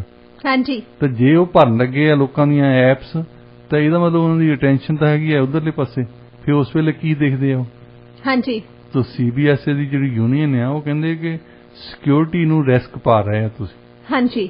ਵੱਡਾ ਰਿਸਕ ਆ ਕਿ ਜਿਸ ਵੇਲੇ ਉਹ ਲੋਕਾਂ ਦੀ ਮਦਦ ਕਰ ਰਹੇ ਆ, ਹੁਣ ਫੋਰਨਰਸ ਆਉਂਦੇ ਆ, ਕਈ US ਦੇ ਮੇਅਰਸ ਨੇ ਗੱਲ ਕੀਤੀ ਕਿ ਸਾਡੇ ਬੰਦੇ ਜਾਂਦੇ ਆ ਜਿਨ੍ਹਾਂ ਨੂੰ ਪਤਾ ਹੀ ਨਹੀਂ ਹੈ ਵੀ ਐਪ ਕੈਨੇਡਾ ਦੇ ਵਿੱਚ ਜਾਣ ਲਈ ਸਾਨੂੰ ਐਪ ਭਰਨੀ ਪੈਣੀ ਹੈ। ਉਹ ਫਿਰ ਬਾਰਡਰ ਤੇ ਖੜ ਜਾਂਦੇ ਆ ਤਾਂ ਪਿੱਛੇ ਉਹਨਾਂ ਦੀ ਲਾਈਨ ਲੱਗੀ ਹੁੰਦੀ ਹੈ, ਉਹਨਾਂ ਨੇ ਭਰੀ ਨਹੀਂ ਤਾਂ ਮੂਹਰੇ ਉਹ EMPLOYEE ਕਹਿ ਰਿਹਾ ਤੁਹਾਨੂੰ ਅੰਦਰ ਨੇ ਆਉਣ ਨਹੀਂ ਦੇਣਾ।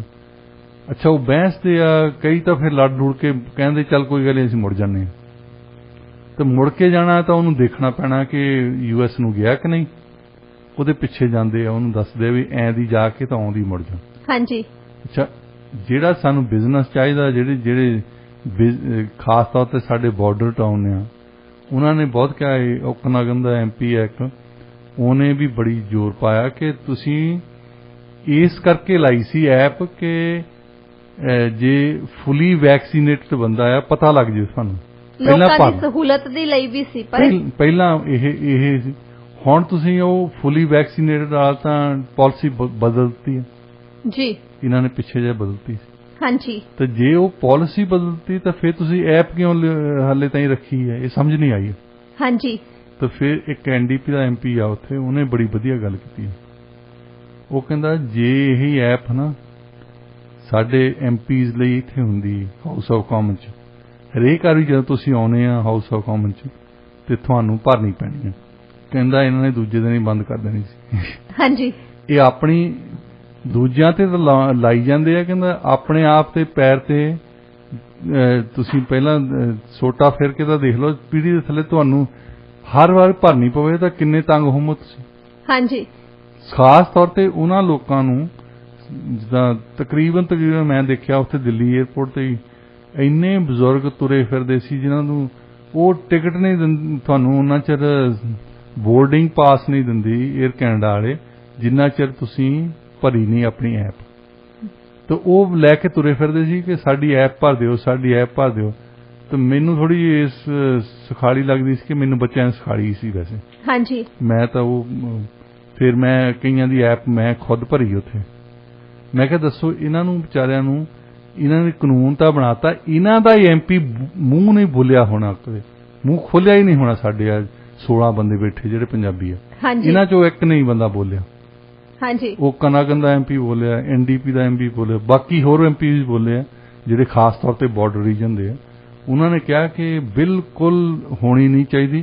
ਅਮਰੀਕਾ ਵਾਲੇ ਬਿਨਾਂ ਐਪ ਦੇ ਕੰਮ ਕਰੀ ਜਾਂਦੇ, ਸਾਰੀ ਦੁਨੀਆ ਬਿਨਾਂ ਐਪ ਦੇ ਕੰਮ ਕਰੀ ਜਾਂਦੀ ਹੈ। ਤੇ ਇਹ ਜਸਟਨ ਟਰੂਡੋ ਦਾ ਖਾਸ ਹੀ ਕੋਈ ਸੌਫਟਵੇਅਰ ਦੇ ਨਾਲ ਪਿਆਰ ਹੈ। ਵੈਸੇ ਵੀ ਡਾਕਟਰ ਸਾਹਿਬ ਰਿਲਾਇਬਲ ਤਾਂ ਹੈ ਹੀ ਨਹੀਂ, ਅੰਕੜੇ ਤਾਂ ਮੈਚ ਹੀ ਨਹੀਂ ਕੀਤੇ ਹੈਗੇ, ਸੋ ਇੰਨੀ ਹੈਸਲ ਜਿਹੜੇ ਉਹ 99% ਕਹਿ ਗਿਆ, ਉਹ ਕਹਿੰਦੇ ਉਹ ਤਾਂ ਆ ਕਿਉਂਕਿ EMPLOYEES ਭਰ ਦਿੰਦੇ ਆ। ਹਾਂਜੀ, ਮਤਲਬ ਇਹ ਜਿਹੜਾ EMPLOYEES ਨੂੰ ਨਹੀਂ ਕੰਮ ਕਰਨਾ ਚਾਹੀਦਾ ਉਹ ਕਰ ਰਹੇ ਆ ਉਹ ਵਿਚਾਰੇ। ਹਾਂਜੀ ਹਾਂਜੀ। ਤਾਂ ਉਸ ਵੇਲੇ ਉਹ ਸਿਕਿਉਰਿਟੀ ਤੁਹਾਡੀ ਕਿੱਧਰ ਗਈ? ਜੀ ਬਿਲਕੁਲ ਡਾਕਟਰ ਸਾਹਿਬ, ਸਿਕਿਉਰਿਟੀ ਨੂੰ ਰਿਸਕ ਤੇ ਪਾ ਕੇ ਉਹ ਫਿਰ ਇਹ ਲੋਕਾਂ ਨੂੰ ਹੈਲਪ ਕਰਦੇ ਸੀ ਰਾਈਵਕੈਨ ਐਪ ਤੇ, ਜਿਹੜਾ ਇਨਫੋਰਮੇਸ਼ਨ ਸੀ ਸਾਰੀ ਅਪਲੋਡ ਕਰਨ ਦੇ ਲਈ। ਅਸੀਂ ਅਗਨੀਵੀਰਾਂ ਦੀ ਗੱਲ ਕਰਦੇ ਸੀ। ਆਹ ਵੀ ਪਾਲਿਸੀ ਜਿਹੜੀ ਹੈ ਇਹ ਬਿਨਾਂ ਸੋਚੇ ਸਮਝੇ, ਔਰ ਖਾਸ ਤੌਰ ਤੇ ਜਦੋਂ ਤੁਸੀਂ ਬੰਦ ਕਰਤਾ ਜਿਹੜੀ ਵੈਕਸੀਨੇਸ਼ਨ ਸਟੇਟਸ ਹੁਣ ਨਹੀਂ ਪੁੱਛਦੇ। ਹਾਂਜੀ, ਜੇ ਉਹ ਬੰਦ ਕਰਤਾ ਤਾਂ ਫਿਰ ਐਪ ਕਿਉਂ ਰੱਖੀ ਹੈ ਜੀ? ਜੀ ਇਹ ਸਮਝ ਨਹੀਂ ਆਈ ਹੋਣੀ। ਹਾਂਜੀ ਬਿਲਕੁਲ ਡਾਕਟਰ ਸਾਹਿਬ, ਇਹ ਤਾਂ ਇੱਕ ਸਵਾਲ ਹੀ ਬਣਿਆ ਹੋਇਆ। ਰੁੱਖ ਕਰਦੇ ਹਾਂ ਅਗਲੀ ਖਬਰ ਵੱਲ। ਡਾਕਟਰ ਸਾਹਿਬ, ਕੈਨੇਡਾ ਵਿੱਚ ਇਮੀਗ੍ਰੇਸ਼ਨ ਬੈਕਲੌਗ 2.4 ਮਿਲੀਅਨ ਤੱਕ ਪਹੁੰਚ ਗਿਆ, ਉਸ ਤੋਂ ਵੀ ਪਾਰ ਚਲਾ ਗਿਆ ਐਕਚੁਅਲੀ, ਤੇ ਮਾਹਰਾਂ ਦਾ ਇਹ ਕਹਿਣਾ ਕਿ 16 ਸਾਲਾਂ ਵਿੱਚ ਪਹਿਲੀ ਵਾਰੀ ਇੰਨਾ ਜ਼ਿਆਦਾ ਬੈਕਲੌਗ ਉਹਨਾਂ ਨੇ ਵੇਖਿਆ। ਕੀ ਕਹਿਣਾ ਚਾਹੋਗੇ? ਦੇਖੋ, ਹਰ ਗੱਲ ਨੂੰ ਇੱਕ ਗੱਲ ਕਹਿੰਦੇ ਕਿ ਪੈਂਡੈਮਿਕ ਦਾ ਕਰਕੇ ਹੋਇਆ ਸੀ। ਹਾਂਜੀ, ਸੋ ਪੈਂਡੈਮਿਕ ਕਰਕੇ ਵੀ ਹੋ ਸਕਦਾ ਥੋੜਾ ਜਿਹਾ ਐਡ ਹੋ ਗਿਆ ਹੋਵੇ, ਪਰ ਕੁਛ ਇੱਕ ਸੋਲੂਸ਼ਨਸ ਹੈਗੇ ਆ। ਹੁਣ 2.5 ਲੱਖ ਐਪਲੀਕੇਸ਼ਨ ਐਡ ਹੋਈ ਜਾਂਦੀ ਹੈ ਇਹਦੇ ਤੇ ਹਰ ਮਹੀਨੇ। ਤੁਸੀਂ ਦੇਖੋ ਕਿੱਦਾਂ ਜਾਊਗੀ ਇਹ, ਕਿੰਨੇ ਮਿਲੀਅਨ ਬਣਨਾ ਹੈ। 2.4 ਮਿਲੀਅਨ ਤਾਂ ਹੋ ਗਿਆ, ਮਤਲਬ 24 ਲੱਖ ਹੁਣ ਹੋ ਚੁੱਕੀ ਹੈ ਫਾਈਲ। ਤੁਸੀਂ ਫਾਈਲ ਖਾਸ ਤੌਰ ਤੇ ਲਾ ਦਿੰਦੇ ਆ, ਜੇ ਤੁਸੀਂ ਕੁਆਲੀਫਾਈਡ ਆ ਸਾਰੇ ਮਾਹਰ ਇਹਨਾਂ ਦੇ ਬਾਹਰ ਬੋਲ ਕੇ, ਜਿਹੜੇ ਅੰਦਰ ਬੈਠੇ ਆ ਗੌਰਮੈਂਟ ਦੇ ਸਰਵੈਂਟਸ, ਉਹ ਤਾਂ ਵਿਚਾਰੇ ਬੋਲ ਨਹੀਂ ਸਕਦੇ ਹੁੰਦੇ। ਉਹ ਸ਼ਾਇਦ ਕਹਿੰਦੇ ਹੋਣਗੇ, ਸਾਨੂੰ ਪਤਾ ਨਹੀਂ, ਪਰ ਉਹ ਪਬਲਿਕ ਦੀ ਨਹੀਂ ਗੱਲ ਕਰ ਸਕਦੇ। ਬਾਹਰ ਵਾਲੇ ਮਾਹਰ ਇਹਨੂੰ ਕਹਿ ਰਹੇ ਆ, ਵਾਰ-ਵਾਰ ਕਹਿ ਰਹੇ ਸਰਕਾਰ ਨੂੰ ਕਿ ਤੁਸੀਂ ਆਪਣੇ ਸਿਵਲ ਸਰਵੈਂਟਸ ਨੂੰ ਕਹੋ ਕਿ ਜਿਹੜੇ ਲੋਕੀ ਕੁਆਲੀਫਾਈਡ ਆ ਉਹਨਾਂ ਦੀ ਐਪਲੀਕੇਸ਼ਨ ਉੱਥੇ ਰੱਖਣ ਦੀ ਬਜਾਏ ਉਹਨਾਂ ਨੂੰ PR ਦੇ ਦਿਓ, ਐਮਨੈਸਟੀ ਦੇ ਦਿਓ। ਵੈਸੇ ਐਮਨੈਸਟੀ ਪਹਿਲਾਂ ਵੀ ਦਿੰਦੇ ਰਹੇ। ਹਾਂਜੀ, ਇਹਨਾਂ ਨੇ ਦਿੱਤੀਆਂ ਕਈ ਵਾਰੀ। ਪੀਅਰ ਟਰੂਡੋ ਦਿੰਦਾ ਹੁੰਦਾ ਸੀ, ਕਹਿੰਦੇ ਹੁੰਦੇ ਸੀ 75 ਤੋਂ ਪਹਿਲਾਂ ਜਿਹੜੇ ਆਏ ਆ ਉਹਨਾਂ ਨੂੰ ਐਮਨੈਸਟੀ ਦੇ ਦੇਣੀ। ਇਸੇ ਤਰ੍ਹਾਂ ਇਹ ਵੀ ਕਰਦੇ ਨੇ ਇੱਥੇ, ਉਹਨਾਂ ਨੂੰ ਵੈਸੇ ਹੀ ਮਿਲ ਜਾਣੀ ਹੋਣੀ। ਜੇ ਇੱਕ ਵਰਕ ਪਰਮਿਟ ਕਿਸੇ ਤੇ ਆਇਆ ਆ, ਉਹਦਾ ਕ੍ਰਾਈਟੀਰੀਅਨ ਆ ਵੀ ਆਹ ਚੀਜ਼ਾਂ ਤੇਰੇ ਕੋਲ ਚਾਹੀਦੀਆਂ। ਇੱਕ ਸਟੂਡੈਂਟ ਇੱਥੇ ਆਇਆ, ਉਹਦਾ ਵੀ ਕ੍ਰਾਈਟੀਰੀਅਨ ਆ ਕਿ 2 ਸਾਲ ਦਾ ਡਿਪਲੋਮਾ ਹੋਵੇ, ਸਾਲ ਦਾ ਤੋਂ ਵਰਕ ਐਕਸਪੀਰੀਅੰਸ ਹੋਵੇ, ਤਾਂ ਤੈਨੂੰ ਮਿਲ ਜਾਣੀ ਚਾਹੀਦੀ ਹੈ ਇੱਥੇ। ਅੱਛਾ, ਜੇ ਉਹ ਪੂਰੀਆਂ ਕਰ ਦਿੰਦਾ ਫਿਰ ਉਹਨਾਂ ਨੂੰ ਐਮਨੈਸਟੀ ਦੇ ਦਿਓ ਸਾਰਿਆਂ ਨੂੰ ਕਿ ਅੱਜ ਤੋਂ ਪਹਿਲਾਂ ਵਾਲੇ ਆ ਸਾਰੇ ਜਿਹੜੇ 15 ਲੱਖ ਆ, ਜਾਓ, ਤੁਹਾਨੂੰ ਵੀਜ਼ਾ ਮਿਲਿਆ, PR ਮਿਲੀ ਤੁਹਾਨੂੰ। ਹਾਂਜੀ, ਤੇ ਇਹ ਜੇ ਤੁਸੀਂ ਇਹ ਲਿਖਦੇ ਆ ਕਿ ਅਸੀਂ ਜੀ ਬੰਦੇ ਹੋਰ ਭਰਤੀ ਕਰ ਲੈਣੇ ਆ, ਉਹਨਾਂ ਨੇ ਤਾਂ ਉਸੇ ਸਪੀਡ ਨਾਲ ਜਾਣਾ। ਕੱਲੀ ਫਾਈਲ ਨੂੰ ਕੱਲਾ ਇਮੀਗ੍ਰੇਸ਼ਨ ਆਫੀਸਰ ਪਹਿਲਾਂ ਚੈੱਕ ਕਰਦਾ ਹੈ। ਅੱਛਾ, ਫਿਰ ਸਾਡੇ ਜਿਹੜਾ ਲੋਕ ਦੇਖਦੇ ਉਹਨਾਂ ਤੇ ਜ਼ਿਆਦਾ ਕੰਮ ਤਾਂ ਵਿਚਾਰੇ ਕਲਰਕ ਕਰਦੇ ਹੁੰਦੇ ਆ, ਤਾਂ ਉਹ ਕਲਰਕ ਜਾ ਕੇ ਫੈਸਲਾ ਨਹੀਂ ਕਰ ਸਕਦੇ। ਹਾਂਜੀ, ਉਹ ਫੈਸਲੇ ਦੀ ਕਈ ਵਾਰ ਢੇਰ ਲੱਗਾ ਰਹਿੰਦਾ ਆ ਕਿ ਇਮੀਗ੍ਰੇਸ਼ਨ ਆਫੀਸਰ ਦੇ ਮੋਹਰੇ ਕਿ ਫਾਈਨਲ ਫੈਸਲਾ ਉਹਨੇ ਕਰਨਾ। ਹਾਂਜੀ, ਤੇ ਉਹਦੇ ਵਿੱਚੋਂ ਕੋਈ ਇਦਾਂ ਦੀਆਂ ਫਾਈਲ ਹੁੰਦੀਆਂ ਜਿਨ੍ਹਾਂ ਤੇ ਉਹਨਾਂ ਦੀ ਪਹੁੰਚ ਨਹੀਂ ਹੁੰਦੀ। ਉਹਨਾਂ ਨੇ ਕਿਸੇ ਐਗਜ਼ੈਕਟਿਵ ਆਫਿਸਰ ਨੂੰ ਭੇਜਣਾ ਹੁੰਦਾ ਕਿ ਤੁਸੀਂ ਫੈਸਲਾ ਕਰੋ। ਬੈਕ ਐਂਡ ਫੋਰਥ ਕਰਦਿਆਂ ਤੇ ਲੰਬੀ ਲਾਈਨ ਲੱਗਦੀ ਰਹਿੰਦੀ। ਇੱਕ ਤਰੀਕਾ ਇਹ ਆ ਐਮਨੈਸਟੀ ਕਰਨ ਦਾ। ਹੋਰ ਵੀ ਤਰੀਕੇ ਮਾਹਰਾਂ ਦੇ ਕੋਲ ਹੈਗੇ ਆ, ਜੇ ਉਹਨਾਂ ਦੀ ਸੁਣਨ ਤਾਂ। ਜੇ ਇਹ ਹੀ ਸੋਚਿਆ ਕਿ ਡਿਪਟੀ ਮਿਨਿਸਟਰ ਜੋ ਕਹਿੰਦਾ ਉਹ ਹੀ ਕਰੀ ਜਾਵੇ, ਡਿਪਟੀ ਮਿਨਿਸਟਰ ਨੇ ਤਾਂ ਉਹਦਾ ਤਾਂ ਕੋਈ ਬੰਦਾ ਨਹੀਂ ਗਾ, ਉਹ ਤਾਂ ਇਮੀਗ੍ਰੇਟ ਨਾ ਆਪ ਹੋਇਆ ਸੀ ਤਾਂ ਨਾ ਉਹਦਾ ਕੋਈ ਬੰਦਾ ਹੀ ਆ ਜਿਹੜਾ ਇਮੀਗ੍ਰੇਟ ਹੋਣ ਵਾਲਾ। ਉਹਨਾਂ ਨੇ ਤਾਂ ਆਪਣਾ ਡਿਪਾਰਟਮੈਂਟ ਰੱਖਣਾ, ਉਹਨਾਂ ਨੇ ਤਾਂ ਇਹੀ ਕਹਿਣਾ ਕਿ ਸਾਨੂੰ ਹੋਰ ਬੰਦੇ ਦਿਓ, ਬਸ ਸਾਨੂੰ ਹੋਰ ਪੈਸੇ ਦਿਓ। ਹਰ ਇੱਕ ਡਿਪਾਰਟਮੈਂਟ ਵਿੱਚ ਇਹੀ ਮੰਗ ਹੁੰਦੀ ਉਹਨਾਂ ਦੀ ਕਿ ਸਾਨੂੰ ਹੋਰ ਬੰਦੇ ਦਿਓ, ਸਾਨੂੰ ਪੈਸੇ ਹੋਰ ਦੇ ਦਿਓ। ਇਹ ਤਾਂ ਇਲੈਕਟਡ ਅਫੀਸ਼ੀਅਲਸ ਤੇ ਗੱਲ ਬਣਦੀ ਹੈ। ਕਮਾਂਡ ਤਾਂ ਇਹੀ ਕਰਦੇ ਆ। ਹਾਂਜੀ, ਤੇ ਤੁਸੀਂ ਦੱਸੋ ਕਿ ਤੁਸੀਂ ਉਹਨਾਂ ਤੇ ਟਾਰਗੇਟ ਲਾ ਦਿਓ 24 ਲੱਖ ਆ, ਤੇ ਅੱਜ ਤੋਂ 6 ਮਹੀਨਿਆਂ ਬਾਅਦ ਸਾਨੂੰ 12 ਲੱਖ ਚਾਹੀਦੇ ਆ, ਉਸ ਤੋਂ ਸਾਲ ਬਾਅਦ ਸਾਨੂੰ 6 ਲੱਖ ਚਾਹੀਦੇ ਆ। ਤੁਸੀਂ ਟਾਰਗੇਟ ਲਾਓਗੇ ਤਾਂ ਉਹਨਾਂ ਨੇ ਕਰ ਦੇਣਾ, ਫਿਰ ਉਹਨਾਂ ਨੇ ਐਮਨੈਸਟੀ ਵੀ ਦੇ ਦੇਣੀ। ਹਾਂਜੀ, ਜੇ ਟਾਰਗੇਟ ਹੀ ਨਹੀਂ ਲਾਉਣਾ ਫਿਰ ਤਾਂ ਪੈ ਰਹਿੰਦੇ ਆ, ਫਿਰ ਤਾਂ 2.5 ਲੱਖ ਐਡ ਹੋਈ ਜਾਂਦਾ ਹਰੇਕ ਮਹੀਨੇ। ਹਾਂਜੀ ਬਿਲਕੁਲ ਡਾਕਟਰ ਸਾਹਿਬ, ਕਾਫੀ ਜ਼ਿਆਦਾ ਐਡੀਸ਼ਨ ਹੋ ਰਹੀ ਹੈ ਤੇ ਜਿਨ੍ਹਾਂ ਨੇ ਅਪਲਾਈ ਕੀਤਾ ਹੋਇਆ ਉਹ ਵਿਚਾਰੇ ਕਿੰਨੀ ਜ਼ਿਆਦਾ ਫਰਸਟ੍ਰੇਸ਼ਨ ਦੇ ਵਿੱਚ ਰਹਿੰਦੇ ਆ, ਕਿਉਂਕਿ ਵੇਟ ਕਰਦੇ ਰਹਿੰਦੇ ਆ ਕਿ ਸ਼ਾਇਦ ਉਹਨਾਂ ਦੀ ਐਪਲੀਕੇਸ਼ਨ ਹੁਣ ਪਿਕ ਹੋਊਗੀ ਪਰ ਹੋ ਨਹੀਂ ਰਹੀ ਹੈਗੀ ਜੀ। ਡਾਕਟਰ ਸਾਹਿਬ, ਗੱਲਬਾਤ ਕਰਦੇ ਆ ਹੁਣ ਅਗਲੀ ਖਬਰ ਬਾਰੇ। ਐਕਚੁਅਲੀ ਸੋਸ਼ਲ ਮੀਡੀਆ ਤੇ ਇੱਕ ਜਿਹੜੀ ਵੀਡੀਓ ਆ ਕਾਫੀ ਜ਼ਿਆਦਾ ਵਾਇਰਲ ਹੋ ਰਹੀ ਆ, ਉਹ ਹੈਗੀ ਆ ਪ੍ਰੈਜ਼ੀਡੈਂਟ ਜੋ ਬਾਈਡਨ ਦੀ। ਉਹ ਆਪਣੇ ਘਰ ਦੇ ਨੇੜੇ ਹੀ ਬਾਈਕ ਤੋਂ ਡਿੱਗ ਗਏ। ਉਹਨਾਂ ਦਾ ਜਿਹੜਾ ਪੈਰ ਸੀ ਨਾ, ਬਾਈਕ ਦੀ ਜਿਹੜੀ ਪੈਡਲ ਆ ਉਹਦੇ 'ਚ ਸਟਕ ਹੋ ਗਿਆ ਸੀ ਤੇ ਉਹ ਇੱਕਦਮ ਉੱਠ ਗਏ ਤੇ ਉਹਨਾਂ ਨੇ ਕਿਹਾ ਕਿ ਆਮ ਫਾਈਨ, ਮੈਂ ਠੀਕ ਆ, ਮੈਨੂੰ ਕੁਝ ਨਹੀਂ ਹੋਇਆ। ਪਰ ਉਸ ਤੋਂ ਬਾਅਦ ਇਹ ਜਿਹੜੀ ਵੀਡੀਓ ਕਾਫੀ ਜ਼ਿਆਦਾ ਟ੍ਰੈਂਡ ਕਰਦੀ ਰਹੀ ਤੇ ਜੇ ਆਪਾਂ ਇਹਨਾਂ ਦੀ ਅਪਰੂਵਲ ਰੇਟਿੰਗ ਦੀ ਵੀ ਗੱਲ ਕਰਦੇ ਆ ਤਾਂ ਉਹ ਪਹਿਲਾਂ ਨਾਲੋਂ ਵੀ ਜ਼ਿਆਦਾ ਡਿੱਗ ਗਈ ਹੈਗੀ ਆ। ਕੀ ਕਹਿਣਾ ਚਾਹੋਗੇ ਤੁਸੀਂ? ਦੇਖੋ, ਇਹਨਾਂ ਦੇ ਆਲੋਚਕ ਦੋ ਗੱਲਾਂ ਤੇ ਫੋਕਸ ਜ਼ਿਆਦਾ ਕਰਦੇ ਆ। ਇੱਕ ਤਾਂ ਇਹਨਾਂ ਦੀ ਫਿਜ਼ੀਕਲ ਹੈਲਥ ਤੇ ਦੂਸਰੀ ਮੈਂਟਲੀ। ਉਹ ਕਹਿੰਦੇ ਡਿਮੈਂਸ਼ੀਆ ਹੋ ਗਿਆ ਇਹਨਾਂ ਨੂੰ। ਤਾਂ ਡਿਮੈਂਸ਼ੀਆ ਬਾਰੇ ਲੜਦੇ ਸੀ ਪਿੱਛੇ ਜੇ ਆਪਣੇ ਪੱਤਰਕਾਰਾਂ ਨਾਲ ਕਿ ਤੁਸੀਂ ਮੇਰੇ ਖਿਲਾਫ ਲਿਖਦੇ ਰਹਿੰਦੇ ਆ, ਇਸੇ ਕਰਕੇ ਮੇਰੀ ਪਪੂਲੈਰਿਟੀ ਘਟੀ ਹੈ। ਹਾਂਜੀ। ਤੇ ਫਿਰ ਜਿਹੜੀ ਤੁਹਾਨੂੰ ਕੋਈ ਕ੍ਰਿਟਿਸਾਈਜ਼ ਕਰਦਾ ਨਾ, ਤੁਹਾਡੇ ਮਨ ਦੇ ਵਿੱਚ ਹੁੰਦਾ ਵੀ ਮੈਂ ਇਹਨੂੰ ਦਿਖਾਲਣਾ, ਵੀ ਮੈਂ ਕੁਝ ਕਰ ਸਕਦਾ। ਇਹ ਮਨ ਦੇ ਵਿੱਚ ਆ ਉਹਨਾਂ ਦੇ। ਕਈ ਬੰਦੇ ਇੱਥੇ ਹੁੰਦੇ ਨਾ ਜਿਨ੍ਹਾਂ ਨੂੰ ਲੱਗਦਾ ਹੁੰਦਾ ਵੀ ਇਹ ਮੈਂ ਉਹਨਾਂ ਨੂੰ ਕਹਿ ਦੇਵਾਂ ਵੀ ਤੁਹਾਨੂੰ ਇੰਗਲਿਸ਼ ਨਹੀਂ ਆਉਂਦੀ, ਉਹ ਬੰਦਾ ਬੋਲ ਕੇ ਦਿਖਾਊਗਾ। ਹਾਂਜੀ। ਚਾਹੇ ਆਉਂਦੀ ਚਾਹੇ ਨਹੀਂ, ਉਹ ਬੋਲੂਗਾ ਜ਼ਰੂਰ। ਤੇ ਇਹ ਜੋ ਬਾਈਡਨ ਵੀ ਮੇਰਾ ਇਹਨਾਂ ਦੇ ਦਿਮਾਗ ਦੇ ਵਿੱਚ ਸੀ ਕਿ ਮੈਂ ਦਿਖਾਲਣਾ ਹੈ ਕਿ ਮੈਂ ਫਿਜ਼ੀਕਲੀ ਵੀ ਤਕੜਾ ਹਾਂ।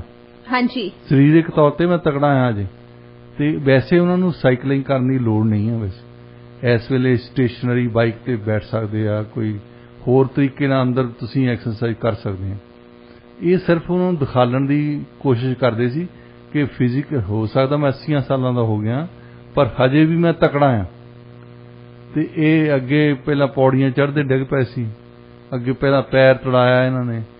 ਹੁਣ ਸੱਟ ਲੱਗੀ ਜਾਂ ਨਹੀਂ ਲੱਗੀ ਮੈਨੂੰ ਪਤਾ ਨਹੀਂ, ਪਰ ਉਹ ਇਹਨਾਂ ਦੀ ਜਿਹੜੀ ਕੋਸ਼ਿਸ਼ ਸੀ ਇਹ ਦਿਖਾਲਣ ਦੀ ਕਿ ਮੇਰਾ ਸਰੀਰ ਬੜਾ ਤਕੜਾ ਆ। ਤੇ ਹੁਣ ਉਹ ਤੇ ਹੱਸਦੇ ਆ ਲੋਕੀ ਐਕਚੁਅਲੀ। ਹਾਂਜੀ। ਕਿ ਇਹਨਾਂ ਦਾ ਸਰੀਰ ਤਕੜਾ ਹੁੰਦਾ ਤਾਂ ਡਿੱਗਦੇ ਕਾਹਨੂੰ ਸਾਈਕਲ ਤੋਂ। ਇਹਨਾਂ ਨੂੰ ਵੈਸੇ ਕਰਨ ਦੀ ਲੋੜ ਨਹੀਂ ਸੀ, ਇਹ ਦਿਖਾਲਣ ਦੀ ਲੋੜ ਨਹੀਂ ਹੁੰਦੀ ਕਿ ਮੈਂ ਸਰੀਰਕ ਤੌਰ ਤੇ ਤਕੜਾ ਹਾਂ। ਲੋਕਾਂ ਨੂੰ ਪਤਾ ਵੀ ਤੁਰਿਆ ਫਿਰਦਾ ਹੈ, ਕੋਈ ਗੱਲ ਨਹੀਂ। ਤੁਹਾਡੀ ਡਿਸੀਜਨ ਮੇਕਿੰਗ ਦੀ ਪਾਵਰ ਜਿਹੜੀ ਆ ਉਹ ਵੀ ਲੋਕਾਂ ਨੂੰ ਪਤਾ ਕਿ ਆਫੀਸਰਸ ਜਿਹੜੇ ਆ ਵਾਈਟ ਹਾਊਸ ਦੇ ਵਿੱਚ ਬੈਠੇ ਆ, ਸਟੇਟ ਡਿਪਾਰਟਮੈਂਟ 'ਚ ਬੈਠੇ ਆ, ਤੁਹਾਡੀ ਸਰਕਾਰ 'ਚ ਬੈਠੇ ਆ, ਉਹ ਬਣਾਉਂਦੇ ਆ। ਹਾਂਜੀ। ਉਹ 'ਚ ਵੀ ਕੋਈ ਲੋਕਾਂ ਨੂੰ ਸ਼ੱਕ ਨਹੀਂ ਹੈ। ਹਾਂਜੀ। ਤੇ ਦਿਖਾਲਣ ਲਈ ਡਰਾਮਾ ਕਰਨ ਦੀ ਕੋਈ ਲੋੜ ਨਹੀਂ ਹੈ। ਪਰ ਉਹ ਪਪੂਲੈਰਿਟੀ ਥੱਲੇ ਆ ਰਹੀ ਹੈ, ਉਹਨਾਂ ਨੂੰ ਲੱਗਦਾ ਕਿ ਲੋਕੀ ਮੈਨੂੰ ਇੰਨਾ ਮਾੜਾ ਸਮਝਦੇ ਆ ਇਸ ਵੇਲੇ, ਮੈਂ ਇਹਨਾਂ ਨੂੰ ਦਿਖਾਣਾ ਵੀ ਮੈਂ ਹਾਲੇ ਇੰਨਾ ਮਾੜਾ ਨਹੀਂ। ਮੈਂ ਹੱਸਿਆ ਟੈਕਨੀਕਲੀ ਤਾਂ ਉਹ 79 ਹੈ ਪਰ ਲੱਗਦੇ ਉਹ ਇਦਾਂ ਵੀ 99 ਹੈ। ਹਾਂਜੀ ਬਿਲਕੁਲ ਡਾਕਟਰ ਸਾਹਿਬ, ਤੁਸੀਂ ਸਹੀ ਕਿਹਾ ਕਿ ਹੁਣ ਆਪਣੇ ਵੱਲੋਂ ਤਾਂ ਪੂਰੀ ਕੋਸ਼ਿਸ਼ ਕਰਦੇ ਹੈਗੇ ਕਿ ਦੱਸਣ ਕਿ ਉਹ ਫਿਜ਼ੀਕਲੀ ਐਂਡ ਮੈਂਟਲੀ ਉਹ ਬਿਲਕੁਲ ਫਿੱਟ ਨੇ। ਗੱਲਬਾਤ ਕਰਦੇ ਆ ਜੀ ਹੁਣ ਅਗਲੀ ਖਬਰ ਬਾਰੇ। ਗਰੋਸਰੀ ਪ੍ਰਾਈਸਿਸ ਜਿਹੜੀਆਂ ਹੈਗੀਆਂ ਨੇ ਡਾਕਟਰ ਸਾਹਿਬ, ਆਪਾਂ ਵੀ ਨੋਟਿਸ ਕਰਦੇ ਆ ਕਿ ਉਹ ਵਧੀਆ ਨੇ ਪਹਿਲਾਂ ਨਾਲੋਂ। ਜਦੋਂ ਅਸੀਂ ਕੋਈ ਚੀਜ਼ ਖਰੀਦਣ ਜਾਂਦੇ ਆ ਤਾਂ ਉੱਥੇ ਸਾਨੂੰ ਪਤਾ ਲੱਗਦਾ ਜਾ ਕੇ। ਕੈਨੇਡੀਅਨ ਮੀਟ, ਫਰੂਟਸ ਤੇ ਵੈਜੀਟੇਬਲ ਦੇ ਉੱਪਰ ਕਾਫੀ ਜ਼ਿਆਦਾ ਖਰਚ ਕਰਦੇ ਆ ਬਿਕਾਜ਼ ਆਫ ਜਿਹੜੀਆਂ ਕੀਮਤਾਂ ਵਧੀਆਂ ਨੇ। ਪਰੰਤੂ ਜਿਹੜੇ ਫਾਰਮਰਸ ਹੈਗੇ ਆ, ਖੇਤਾਂ 'ਚ ਕੰਮ ਕਰਦੇ ਆ, ਉਹਨਾਂ ਨੂੰ ਤਾਂ ਇਸ ਦਾ ਕੋਈ ਫਾਇਦਾ ਨਹੀਂ ਹੋ ਰਿਹਾ। ਉਹਨਾਂ ਦੇ ਤੇ ਜਿਹੜੇ ਹਾਲਾਤ ਆ ਉਹ ਖਰਾਬ ਹੀ ਹੋ ਰਹੇ ਆ। ਇੱਕ ਪਾਸੇ ਤਾਂ ਪੈਂਡੈਮਿਕ ਦੇ ਦੌਰਾਨ 62 ਨਵੇਂ ਫੂਡ ਬਿਲੀਅਨਰਸ ਪੈਦਾ ਹੋ ਗਏ, ਇੰਨਾ ਜ਼ਿਆਦਾ ਉਹਨਾਂ ਨੇ ਪੈਸਾ ਬਣਾ ਲਿਆ। ਤੇ ਦੂਸਰੇ ਪਾਸੇ ਜੇ ਆਪਾਂ ਦੇਖਦੇ ਕਿਸਾਨ, ਤਾਂ ਕਿਸਾਨਾਂ ਦੀ ਹਾਲਾਤ ਜਿਹੜੇ ਹੈਗੇ ਉਹ 'ਚ ਖਰਾਬ ਹੋਇਆ ਪਹਿਲਾਂ ਨਾਲੋਂ। ਤੁਸੀਂ ਕਿਵੇਂ ਦੇਖਦੇ ਹੋ ਖਬਰ ਨੂੰ? ਤੁਸੀਂ ਜੇ ਇੱਥੇ ਕਿਸੇ ਸੇਬੇ ਜਾਂ ਸੇਬਾਂ ਨੂੰ ਉਹਨਾਂ ਦੇ ਮੈਨੇਜਰ ਨੂੰ ਪੁੱਛੋ ਕਿ ਪ੍ਰਾਈਸਸ ਇੰਨੀਆਂ ਜ਼ਿਆਦਾ ਕਿਉਂ ਆ, ਤਾਂ ਉਹਨਾਂ ਦਾ ਸਭ ਤੋਂ ਇਹੀ ਪਹਿਲਾ ਘੜਿਆ ਘੜਾਇਆ ਜਵਾਬ ਹੁੰਦਾ ਹੈ ਕਿ ਦੇਖੋ ਜੀ ਆਇਲ ਦੀਆਂ ਪ੍ਰਾਈਸਸ ਵੱਧ ਗਈਆਂ, ਹੋਰ ਇਨਪੁਟਸ ਦੀਆਂ ਪ੍ਰਾਈਸਸ ਵੱਧ ਗਈਆਂ, ਕਿਸਾਨਾਂ ਨੂੰ ਉਹਨਾਂ ਨੂੰ ਮੁਸ਼ਕਲ ਹੋ ਗਿਆ, ਉਹਦਾ ਕਰਕੇ ਅਸੀਂ ਵੀ ਪ੍ਰਾਈਸ ਵਧਾਤੀ ਹੈ।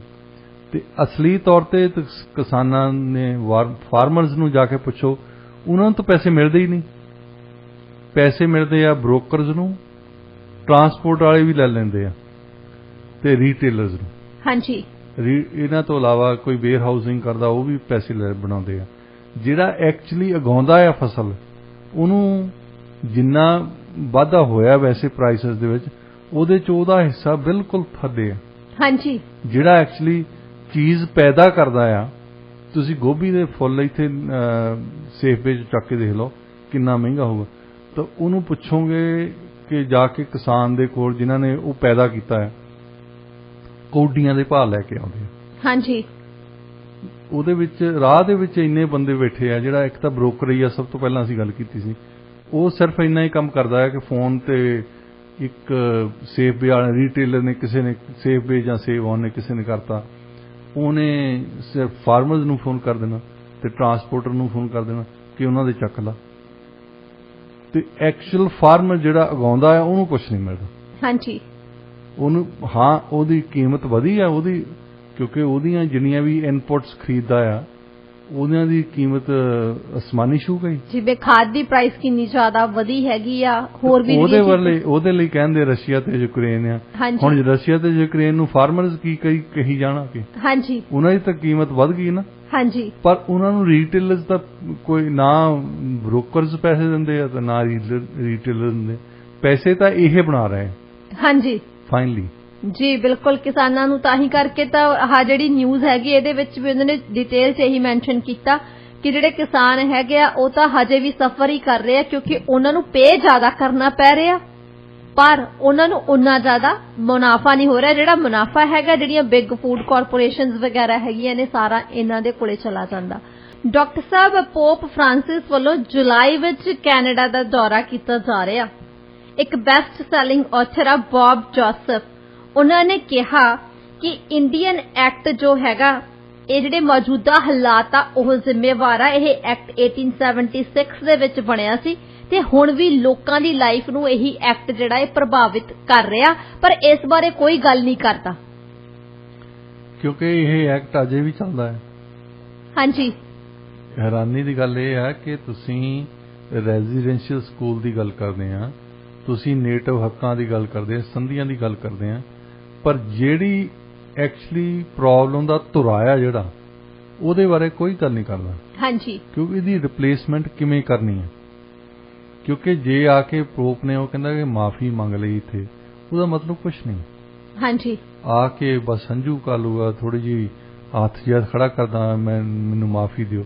ਮਾਫੀ ਦਿਓ ਕੱਲ ਹੀ ਦਿਓ। ਜਿਹੜਾ ਇੰਡੀਅਨ ਐਕਟ ਆ ਜਿਹਨੇ ਇਹ ਸਭ ਕੁਝ ਕਰਵਾਇਆ ਉਹ ਤਾਂ ਅਜੇ ਵੀ ਸਾਡੇ ਕੋਲ ਹੈ, ਉਹਦੀ ਕੋਈ ਗੱਲ ਹੀ ਨਹੀਂ ਕਰਦਾ ਤੇ ਉਹਦੀ ਗੱਲ ਤਾਂ ਨਹੀਂ ਕਰਦਾ। ਇਹਨਾਂ ਨੂੰ ਪਤਾ ਹੀ ਨਹੀਂ ਲੱਗਦਾ ਕਿ ਅਸੀਂ ਰਿਪਲੇਸ ਕਰ ਨਾ ਕਰੀਏ। ਰਿਪਲੇਸ ਤਾਂ ਹੀ ਕਰ ਸਕਦੇ ਆ ਕਿ ਜੇ ਸਟੇਕ ਹੋਲਡਰਸ ਜਿਹੜੇ ਫਰਸਟ ਨੇਸ਼ਨਸ ਦੇ ਆ ਉਹਨਾਂ ਨੂੰ ਪੁੱਛਿਆ ਤਾਂ ਜਾਵੇ ਵੀ ਤੁਸੀਂ ਕੀ ਚਾਹੁੰਦੇ ਹੋ। ਹਾਂਜੀ, ਕਿਹੜੇ ਤਰੀਕੇ ਦਾ ਇਹਨੂੰ ਰਿਪਲੇਸ ਕੀਤਾ ਜਾ ਸਕਦਾ। ਹੁਣ ਜੇ ਤੁਸੀਂ ਆਟਵਾ ਦੇ ਵਿੱਚ ਬੈਠੇ ਸਾਰੇ ਬਿਊਰੋਕਰੇਟਸ, ਇੰਗਲਿਸ਼ ਆ, ਫ੍ਰੈਂਚ ਆ, ਜੂਇਸ਼ ਆ, ਦੂਜੇ ਆ, ਜੇ ਉਹ ਸਾਰੇ ਬੈਠੇ ਤੀਸਰੇ ਬੰਦੇ ਬਾਰੇ ਸੋਚ ਰਹੇ ਆ ਵੀ ਤੁਸੀਂ ਕੀ ਚਾਹੁੰਦੇ ਆ, ਜਿਹੜੇ ਇਹਨਾਂ ਨੇ ਬੰਦੇ ਲਿਆਉਣੇ ਹੁੰਦੇ ਆ ਇਹ ਉਹਨਾਂ ਨੂੰ ਲਿਆਉਂਦੇ ਆ ਜਿਹੜੇ ਇਹਨਾਂ ਨੇ ਪਿਕ ਕੀਤੇ ਹੁੰਦੇ, ਜਿਹੜੇ ਇਹਨਾਂ ਦੀ ਬੋਲੀ ਬੋਲਦੇ ਆ। ਜਿਹੜੇ ਨੇਟਿਵ ਲੋਕਾਂ ਦੇ ਵਿੱਚ ਵੱਖ-ਵੱਖ ਆਲੋਚਕ ਬੈਠੇ ਆ ਉਹਨਾਂ ਨੂੰ ਪੁੱਛੋ ਵੀ ਤੁਸੀਂ ਕੀ ਚਾਹੁੰਦੇ ਆ। ਇਹਨੂੰ ਜਿਹੜਾ ਪੁਰਾਣਾ ਐਕਟ ਆ ਉਹਨੂੰ ਖਤਮ ਕਰੀਏ। ਉਹਦੇ ਵਿੱਚ ਉਦੋਂ ਪਹਿਲਾਂ ਹੁੰਦਾ ਸੀ ਗ੍ਰੈਜੂਅਲ ਸਿਵਲਾਈਜੇਸ਼ਨ ਐਕਟ। ਇਹਦਾ ਮਤਲਬ ਸੀ ਹੌਲੀ ਹੌਲੀ ਇਹਨਾਂ ਦੇ ਵਿੱਚ ਅਸੀਂ ਸੱਭਿਆਚਾਰ ਲਿਆ ਰਹੇ ਹਾਂ। ਇਹਦਾ ਮਤਲਬ ਹੌਲੀ ਹੌਲੀ ਸੱਭਿਆਚਾਰ ਲਿਆ ਰਹੇ ਹਾਂ। ਉਸ ਤੋਂ ਪਹਿਲਾਂ ਇਹ ਸੀਗੇ ਪਸ਼ੂ, ਇਹ ਹਿਊਮਨ ਬੀਇੰਗ ਨਹੀਂ ਸੀ। ਉਹ ਗ੍ਰੈਜੂਅਲ ਸਿਵਲਾਈਜੇਸ਼ਨ ਕਿੱਦਾਂ ਲਿਆਂਦੀ ਆ? ਇੱਕ ਤਾਂ ਉਹਨਾਂ ਦੀ ਬੋਲੀ ਖਤਮ ਕਰਕੇ ਆਪਣੀ ਬੋਲੀ ਸਿਖਾ ਲੈਣੀ, ਚਾਹੇ ਫ੍ਰੈਂਚ ਸਿੱਖਣ ਚਾਹੇ ਇੰਗਲਿਸ਼ ਸਿੱਖਣ। ਦੂਸਰਾ ਸੀ ਕਿ ਤੁਸੀਂ ਜਿਹੜੀ ਆਪਣੇ ਬਲੀਫ ਸਿਸਟਮ ਨੂੰ ਖਤਮ ਕਰੋ, ਉਹਨਾਂ ਦਾ ਕਲਚਰ ਖਤਮ ਕਰੋ, ਸਾਡੀ ਕ੍ਰਿਸਚੀਅਨਿਟੀ ਅਪਣਾਓ। ਇਹਨਾਂ ਨੇ ਜਿਹੜੇ ਪਹਿਲਾਂ ਯੂਰਪੀਅਨ ਆਏ ਆ ਉਹਨਾਂ ਨੇ ਇਹੀ ਕਿਹਾ Christian way is the only way. ਜੇ ਤੁਸੀਂ ਕ੍ਰਿਸਚੀਅਨ ਨਹੀਂ ਹੈ ਤੁਸੀਂ ਸੱਭਿਆਚਾਰਕ ਨਹੀਂ। ਸਾਡੇ ਵੀ ਇਦਾਂ ਜਾ ਕੇ ਕਹਿੰਦੇ, ਸਾਨੂੰ ਵੀ ਇਦਾਂ ਕਹਿੰਦੇ ਕਿ ਇਹ ਲੋਕੀ ਬਾਰਬੇਰੀਅਨਸ ਆ, ਇਹਨਾਂ ਦੀਆਂ ਪ੍ਰੈਕਟਿਸਿਸ ਆ ਬੜੀਆਂ ਮਾਰੀਆਂ ਆ, ਤੇ ਜੇ ਪ੍ਰੈਕਟਿਸ ਚੰਗੀਆਂ ਉਹ ਯੂਰਪੀਅਨਸ ਦੀਆਂ ਚੰਗੀਆਂ। ਯੂਰਪੀਅਨ ਡੈਫੀਨੇਸ਼ਨ ਜਿਹੜੀ ਹੈ ਹਰ ਥਾਂ ਲਾਗੂ ਕੀਤੀ ਗਈ ਤੇ ਨੇਟਿਵ ਦੇ ਅੱਜ ਤੱਕ ਜਿਹੜੇ ਨੇਟਿਵ ਰਿਜ਼ਰਵ ਆ, ਨੇਟਿਵ ਐਜੂਕੇਸ਼ਨ ਸਿਸਟਮ ਹੈ, ਉਹ ਸਾਰੇ ਦਾ ਸਾਰਾ ਇੰਡੀਅਨ ਐਕਟ ਡਿਫਾਈਨ ਕਰਦਾ ਉਹਨੂੰ। ਹਾਂਜੀ, ਕੀ ਚੱਲਣਾ ਕੀ ਨਹੀਂ, ਕੀ ਪੜ੍ਹਾਉਣਾ ਉਹਨਾਂ ਨੂੰ ਕੀ ਨਹੀਂ। ਉਹਨਾਂ ਦੇ ਬੱਚਿਆਂ ਨੂੰ ਉਹੀ ਪੜ੍ਹਾ ਰਹੇ ਆ ਜਿਹੜਾ ਨੇ ਪਹਿਲਾਂ ਅਪਰੂਵ ਕੀਤਾ ਇੰਡੀਅਨ ਅਫੇਅਰਸ ਨੇ, ਕਿਉਂਕਿ ਇੰਡੀਅਨ ਅਫੇਅਰਸ ਜਿਹੜੇ ਆ ਉਹ ਸਿਰਫ ਤੇ ਸਿਰਫ ਫੈਡਰਲ ਗਵਰਨਮੈਂਟ ਕੰਟਰੋਲ ਕਰਦੀ ਹੈ। ਉਹੀ ਫੈਡਰਲ ਗਵਰਨਮੈਂਟ ਹੀ ਉਹਨਾਂ ਨੂੰ ਹੈਲਥ ਕੇਅਰ ਕਰਦੀ ਹੈ। ਫੈਡਰਲ ਗਵਰਨਮੈਂਟ ਨੇ ਪਿੱਛੇ ਜਾਏ ਇੱਕ ਕੋਰਟ ਰੂਲਿੰਗ ਹੋਈ ਸੀ, ਉਸ ਤੋਂ ਬਾਅਦ ਪਤਾ ਲੱਗਾ ਕਿ ਜਿਹੜੀ ਚਿਲਡਰਨਜ਼ ਅਫੇਅਰਸ ਮਿਨਿਸਟਰੀ ਆ ਪ੍ਰੋਵਿੰਸਸ ਦੇ ਵਿੱਚ, ਵੱਖ-ਵੱਖ ਸੂਬਿਆਂ ਦੇ ਵਿੱਚ, ਉਹ ਜ਼ਿਆਦਾ ਪੈਸੇ ਦਿੰਦੇ ਆ, ਫੈਡਰਲ ਸਰਕਾਰ ਘੱਟ ਦਿੰਦੀ ਹੈ। ਉਹਨਾਂ ਨੇ ਇਹਨਾਂ ਨੂੰ ਕਿਹਾ ਸੀ ਕਿ ਉਹ ਪੈਸੇ ਇਹਨਾਂ ਨੂੰ ਦਿਓ, ਤਾਂ ਉਹਦੇ ਤੇ ਫਿਰ ਜਸਟਿਨ ਟਰੂਡੋ ਨੇ ਅਪੀਲ ਕੀਤੀ ਸੁਪਰੀਮ ਕੋਰਟ ਦੇ ਵਿੱਚ ਵੀ ਨਹੀਂ ਅਸੀਂ ਨਹੀਂ ਦੇਣੇ। ਫਿਰ ਉਹਨਾਂ ਨੂੰ ਸੁਪਰੀਮ ਕੋਰਟ ਨੇ ਵੀ ਕਹਿਤਾ ਵੀ ਨਹੀਂ ਦੇਣੇ ਹੀ ਪੈਣੇ ਆ ਪੈਸੇ। ਅੱਜ ਤਾਈਂ ਨੈਗੋਸ਼ੀਏਟ ਹੀ ਕਰੀ ਜਾਂਦੇ ਆ। ਇਹ ਤਾਂ ਹੈਗਾ ਰਵੱਈਆ ਇਹਨਾਂ ਦਾ। ਹਾਂ, ਮਾਫੀ ਮੰਗ ਲੈਣਗੇ, ਮਾਫੀ ਮੁਫਤ ਦੀ ਹੈਗੀ, ਦੋਹਾਂ ਜੇਬਾਂ ਭਰੀਆਂ ਪਈਆਂ ਇਹਨਾਂ ਦੀਆਂ। ਦੇਖੋ ਡਾਕਟਰ ਸਾਹਿਬ, ਹੱਲ ਤਾਂ ਉਦੋਂ ਹੀ ਹੋਊਗਾ ਨਾ ਜਦੋਂ ਇਸ ਚੀਜ਼ ਦਾ ਕੋਈ ਬਦਲ ਲੈ ਕੇ ਆਉਣਗੇ। ਹੁਣ 1876 ਦੇ ਵਿੱਚ ਉਹ ਬਣਿਆ ਸੀ, ਉਹਦੇ ਤੋਂ ਬਾਅਦ ਤੁਸੀਂ ਇਹ ਦੇਖ ਲਓ ਵੀ ਸਮਾਂ ਕਿੰਨਾ ਜ਼ਿਆਦਾ ਬਦਲ ਗਿਆ, ਤੇ ਸਟਿਲ ਵੀ ਜੇ ਉਸੇ ਚੀਜ਼ ਨੂੰ ਫੋਲੋ ਕਰਦੇ, ਜਿਵੇਂ ਹੁਣੇ ਤੁਸੀਂ ਕਿਹਾ ਕਿ ਮਾਫੀ ਮੰਗ ਲੈਣਗੇ, 2 ਹੰਝੂ ਕੇਰ ਲੈਣਗੇ, ਪਰ ਉਹਦੇ ਨਾਲ ਸੁਧਾਰ ਤਾਂ ਕੁਝ ਨਹੀਂ ਹੋਣਾ। ਸੁਧਾਰ ਤਾਂ ਹੀ ਹੋਊਗਾ ਨਾ ਜੇ ਇਸ ਐਕਟ ਦਾ ਕੋਈ ਬਦਲ ਲੈ ਕੇ ਆਉਣਗੇ, ਉਹਨਾਂ ਦੇ ਨਾਲ ਗੱਲਬਾਤ ਕਰਨਗੇ ਜਿਨ੍ਹਾਂ ਨਾਲ ਇਹ ਸੰਬੰਧਿਤ ਹੈਗਾ ਫਰਸਟ ਨੇਸ਼ਨ ਵਾਲਿਆਂ ਦੇ ਨਾਲ, ਉਹਨਾਂ ਦੇ ਨਾਲ ਤੇ ਗੱਲਬਾਤ ਨਹੀਂ ਕਰਦੇ। ਹੁਣ ਪਿੱਛੇ ਜਿਹਾ ਇੱਕ ਵਾਸ਼ਿੰਗਟਨ ਪੋਸਟ ਨੇ ਐਡੀਟੋਰੀਅਲ ਲਿਖਿਆ ਸੀ ਜਸਟਿਨ ਟਰੂਡੋ ਦੇ, ਉਹ ਕਹਿੰਦੇ ਕਿ ਸਭ ਤੋਂ ਵੱਧ ਜੇ ਡਰਾਮਾ ਕਰਾਉਣਾ ਹੋਵੇ ਨਾ, ਇਹ ਜਸਟਿਨ ਟਰੂਡੋ ਕਰ ਸਕਦੇ। ਪਰ ਜੇ ਕੋਈ ਪਾਲਿਸੀ ਲੈ ਕੇ ਆਉਣੀ, ਕੋਈ ਕਾਨੂੰਨ ਬਣਾਉਣਾ, ਜੇ ਪਹਿਲੀ ਗੱਲ ਗਲਤ ਹੈ ਤਾਂ ਤੁਸੀਂ ਦੂਸਰੀ ਤਾਂ ਚੰਗੀ ਕਰੋ। ਉਹ ਇਹ ਮੰਨਦੇ ਆ ਸਰ, ਮੇਰਾ ਖਿਆਲ ਨਹੀਂ ਕੋਈ ਇਹਨਾਂ ਦੀ ਸਰਕਾਰ ਦੇ ਵਿੱਚ ਵੀ ਜਿਹੜਾ ਇਹ ਬੰਦਾ ਕਵੇ ਕਿ ਇੰਡੀਅਨ ਅਫੇਅਰਸ ਐਕਟ ਜਿਹੜਾ ਉਹ ਠੀਕ ਹੈ। ਅੱਜ ਤਾਈਂ ਇਹ ਨਹੀਂ ਕਹਿੰਦੇ। ਜੇ ਸਾਰੇ ਹੀ ਮੰਨਦੇ ਆ ਕਿ ਅਸੀਂ ਇੰਡੀਅਨ ਅਫੇਅਰਸ ਐਕਟ ਨੇ ਜੋ ਕੁਝ ਵੀ ਹੋਇਆ ਨੇਟਿਵਸ ਦੇ ਨਾਲ ਅੱਜ ਤਾਈਂ ਉਹਨਾਂ ਦਾ ਕਰਕੇ ਹੋਇਆ, ਫਿਰ ਉਹਨੂੰ ਖਤਮ ਕਿਉਂ ਨਹੀਂ ਕਰ ਸਕਦੇ? ਉਹਦੀ ਤਬਦੀਲੀ ਕਿਉਂ ਨਹੀਂ ਕਰ ਸਕਦੇ? ਜੇ ਸਭ ਕੁਝ ਮੰਨਦੇ ਆ ਤੇ ਫਿਰ ਸਟੇਕ ਹੋਲਡਰਸ ਕਿਹੜੇ ਆ, ਕਿਹੜੇ ਉਹਨਾਂ ਨੂੰ ਪੁੱਛ ਕੇ ਤਾਂ ਦੇਖ ਲਓ ਨਾ। ਹਾਂਜੀ, ਵੀ ਤੁਸੀਂ ਕੀ ਚਾਹੁੰਦੇ ਆ। ਜੇ ਤੁਸੀਂ ਹਾਂ ਠੀਕ ਹੈ, ਹੋ ਸਕਦਾ ਤੁਸੀਂ ਉਹਨਾਂ ਦੇ ਨਾਲ ਬਿਲਕੁਲ ਨਾ ਸਹਿਮਤ ਹੋ, ਪਰ ਡਾਇਲੌਗ ਤਾਂ ਸ਼ੁਰੂ ਕਰੋ ਨਾ। ਹਾਂਜੀ, ਗੱਲਬਾਤ ਤਾਂ ਹੋਣੀ ਚਾਹੀਦੀ ਆ। ਜੇ ਤੁਹਾਡਾ ਡਾਇਲੌਗ ਇਹ ਮੋਨੋਲੌਗ ਹੀ ਆ, ਅਸੀਂ ਆ ਜਾ ਕਰਨਾ, ਅਸੀਂ ਬੰਦਿਆਂ ਦੇ ਜਿੱਦਣ ਗ੍ਰੇਵਸ ਲੱਭ ਪਈਆਂ ਉਦਣ ਆ ਕੇ ਡਰਾਮਾ ਕਰ ਜਾਣਾ, ਸੌਰੀ ਬਹੁਤ ਆ, ਸੌਰੀ ਆਈ ਅਪੋਲੋਜਾਈਜ਼, ਇਹਦਾ ਮਤਲਬ ਕੀ ਹੁੰਦਾ? ਕੁਛ ਨਹੀਂ। ਇਹਨਾਂ ਦੇ ਸੌਰੀ ਬੋਲਣ ਦੇ ਨਾਲ ਜਿਹੜੀਆਂ ਗ੍ਰੇਵਸ ਲੱਭਦੀਆਂ ਉਹਨਾਂ ਦੇ ਬੱਚਿਆਂ ਦੇ ਜਿਹੜੇ ਪੈਰੈਂਟਸ ਆ ਉਹਦੇ ਬੱਚਿਆਂ ਨੂੰ ਥੋੜੀ ਵਾਪਸ ਕਰ ਦੇਣਗੀਆਂ। ਉਹਨਾਂ ਨੂੰ ਵਾਪਸ ਨਹੀਂ ਕਰ ਸਕਦੇ। ਜਿਹੜੇ ਇਸ ਵੇਲੇ ਤੁਸੀਂ ਜਾ ਕੇ ਦੇਖੋ ਨਾ ਰਿਜ਼ਰਵ ਤੇ, ਤੁਹਾਨੂੰ ਪਤਾ ਨਹੀਂ ਲੱਗੂਗਾ ਕਿ ਤੁਸੀਂ ਕੈਨੇਡਾ 'ਚ ਰਹਿੰਦੇ ਆ ਕਿ ਸਮਾਲੀਆ 'ਚ ਆਏ। ਪੀਣ ਵਾਲਾ ਪਾਣੀ ਸਾਫ਼ ਨਹੀਂ ਮਿਲਦਾ ਉੱਥੇ। ਆਲੇ ਦੁਆਲੇ ਗੇੜਾ ਮਾਰ ਕੇ ਦੇਖੋ, ਉਹਨਾਂ ਦੇ ਕੋਈ ਹੈਲਥ ਸਰਵਿਸ ਕੰਮ ਨਹੀਂ ਕਰ। ਹੈਲਥ ਸਰਵਿਸ ਦਾ ਖੈਰ ਬਾਹਰੋਂ ਨਹੀਂ ਕੰਮ ਕਰਦੀਆਂ, ਪਰ ਉਹਨਾਂ ਦੇ ਰਿਜ਼ਰਵ ਤੇ ਬਿਲਕੁਲ ਹੀ ਨਹੀਂ ਕੰਮ ਕਰਦੀਆਂ। ਜੇ ਕੰਮ ਕਰਦੇ ਤਾਂ RCMP ਵਾਲੇ ਜ਼ਰੂਰ ਤੁਰੇ ਫਿਰਦੇ ਉੱਥੇ, ਉਹਨਾਂ ਨੂੰ ਅਰੈਸਟ ਕਰਨ ਲਈ, ਉਹਨਾਂ ਨੂੰ ਕੁੱਟਣ ਲਈ, ਮਾਰਨ ਲਈ, ਧਮਕੀਆਂ ਦੇਣ ਲਈ। ਇਹ ਹੈਗਾ ਇੰਡੀਅਨ ਅਫੇਅਰਸ ਐਕਟ। ਹਾਂਜੀ, ਤੁਸੀਂ ਅੱਜ ਦਾ ਵਿਚਾਰ ਦੱਸੋ ਬਸ। ਹਾਂਜੀ ਡਾਕਟਰ ਸਾਹਿਬ, ਅੱਜ ਦਾ ਵਿਚਾਰ ਹੈਗਾ ਜੀ, ਮੇਖ ਟੁੱਟਣ ਨਾਲ ਤੁਸੀਂ ਘਰ ਬਣਾਉਣਾ ਬੰਦ ਨਹੀਂ ਕਰਦੇ। ਇਸੇ ਨੋਟ ਤੇ ਅਸੀਂ ਅੱਜ ਦੇ ਪ੍ਰੋਗਰਾਮ ਦੀ ਇੱਥੇ ਹੀ ਸਮਾਪਤੀ ਕਰਦੇ ਹਾਂ। ਪ੍ਰੋਗਰਾਮ ਤੁਹਾਨੂੰ ਕਿਹੋ ਜਿਹਾ ਲੱਗਿਆ ਸਾਨੂੰ ਦੱਸਣਾ ਜ਼ਰੂਰ। स्टूडियो का नंबर है 604 592 91 91 604 59299191। ਤੁਹਾਡੇ ਸੁਝਾਵਾਂ ਦੇ ਨਾਲ ਅਸੀਂ ਪ੍ਰੋਗਰਾਮ ਨੂੰ ਹੋਰ ਵੀ ਜ਼ਿਆਦਾ ਬਿਹਤਰ ਬਣਾ ਸਕਦੇ ਹਾਂ। ਸਾਨੂੰ ਸਾਡੇ ਸੋਸ਼ਲ ਮੀਡੀਆ ਹੈਂਡਲਸ ਤੇ ਫੋਲੋ ਜ਼ਰੂਰ ਕਰੋ। ਫੇਸਬੁੱਕ, ਟਵਿੱਟਰ ਤੇ ਇੰਸਟਾਗ੍ਰਾਮ ਰੇਡੀਓ ਇੰਡੀਆ 1110 ਦੇ ਨਾਂ ਹੇਠ ਹੈ। ਡੇਲੀ ਨਿਊਜ਼ ਅਪਡੇਟ ਜੋ ਨੇ ਲੇਟੈਸਟ ਨਿਊਜ਼ ਅਸੀਂ ਨਾਲ ਦੀ ਨਾਲ ਹੀ ਉੱਥੇ ਪੋਸਟ ਕਰ ਦਿੰਦੇ ਆ। ਤੇ ਇਸ ਦੇ ਨਾਲ ਹੀ ਜਿਹੜੇ ਪ੍ਰੋਗਰਾਮਸ ਹੁੰਦੇ ਆ ਉਹ ਵੀ ਸਾਡੇ YouTube ਚੈਨਲ ਤੇ ਜਾ ਕੇ ਤੁਸੀਂ ਸੁਣ ਸਕਦੇ ਹੋ। ਜੇਕਰ ਤੁਹਾਡੇ ਤੋਂ ਕੁਝ ਮਿਸ ਹੋ ਗਿਆ ਜਾਂ ਫਿਰ ਤੁਸੀਂ ਦੁਬਾਰਾ ਤੋਂ ਕੁਝ ਸੁਣਨਾ ਚਾਹੁੰਦੇ ਹੋ ਤੇ YouTube ਚੈਨਲ ਵੀ ਰੇਡੀਓ ਇੰਡੀਆ 1110 AM ਦੇ ਨਾਂ ਹੇਠ ਹੈ। ਪ੍ਰੋਗਰਾਮ 'ਚ ਸਾਥ ਦੇਣ ਲਈ ਬਹੁਤ ਬਹੁਤ ਸ਼ੁਕਰੀਆ।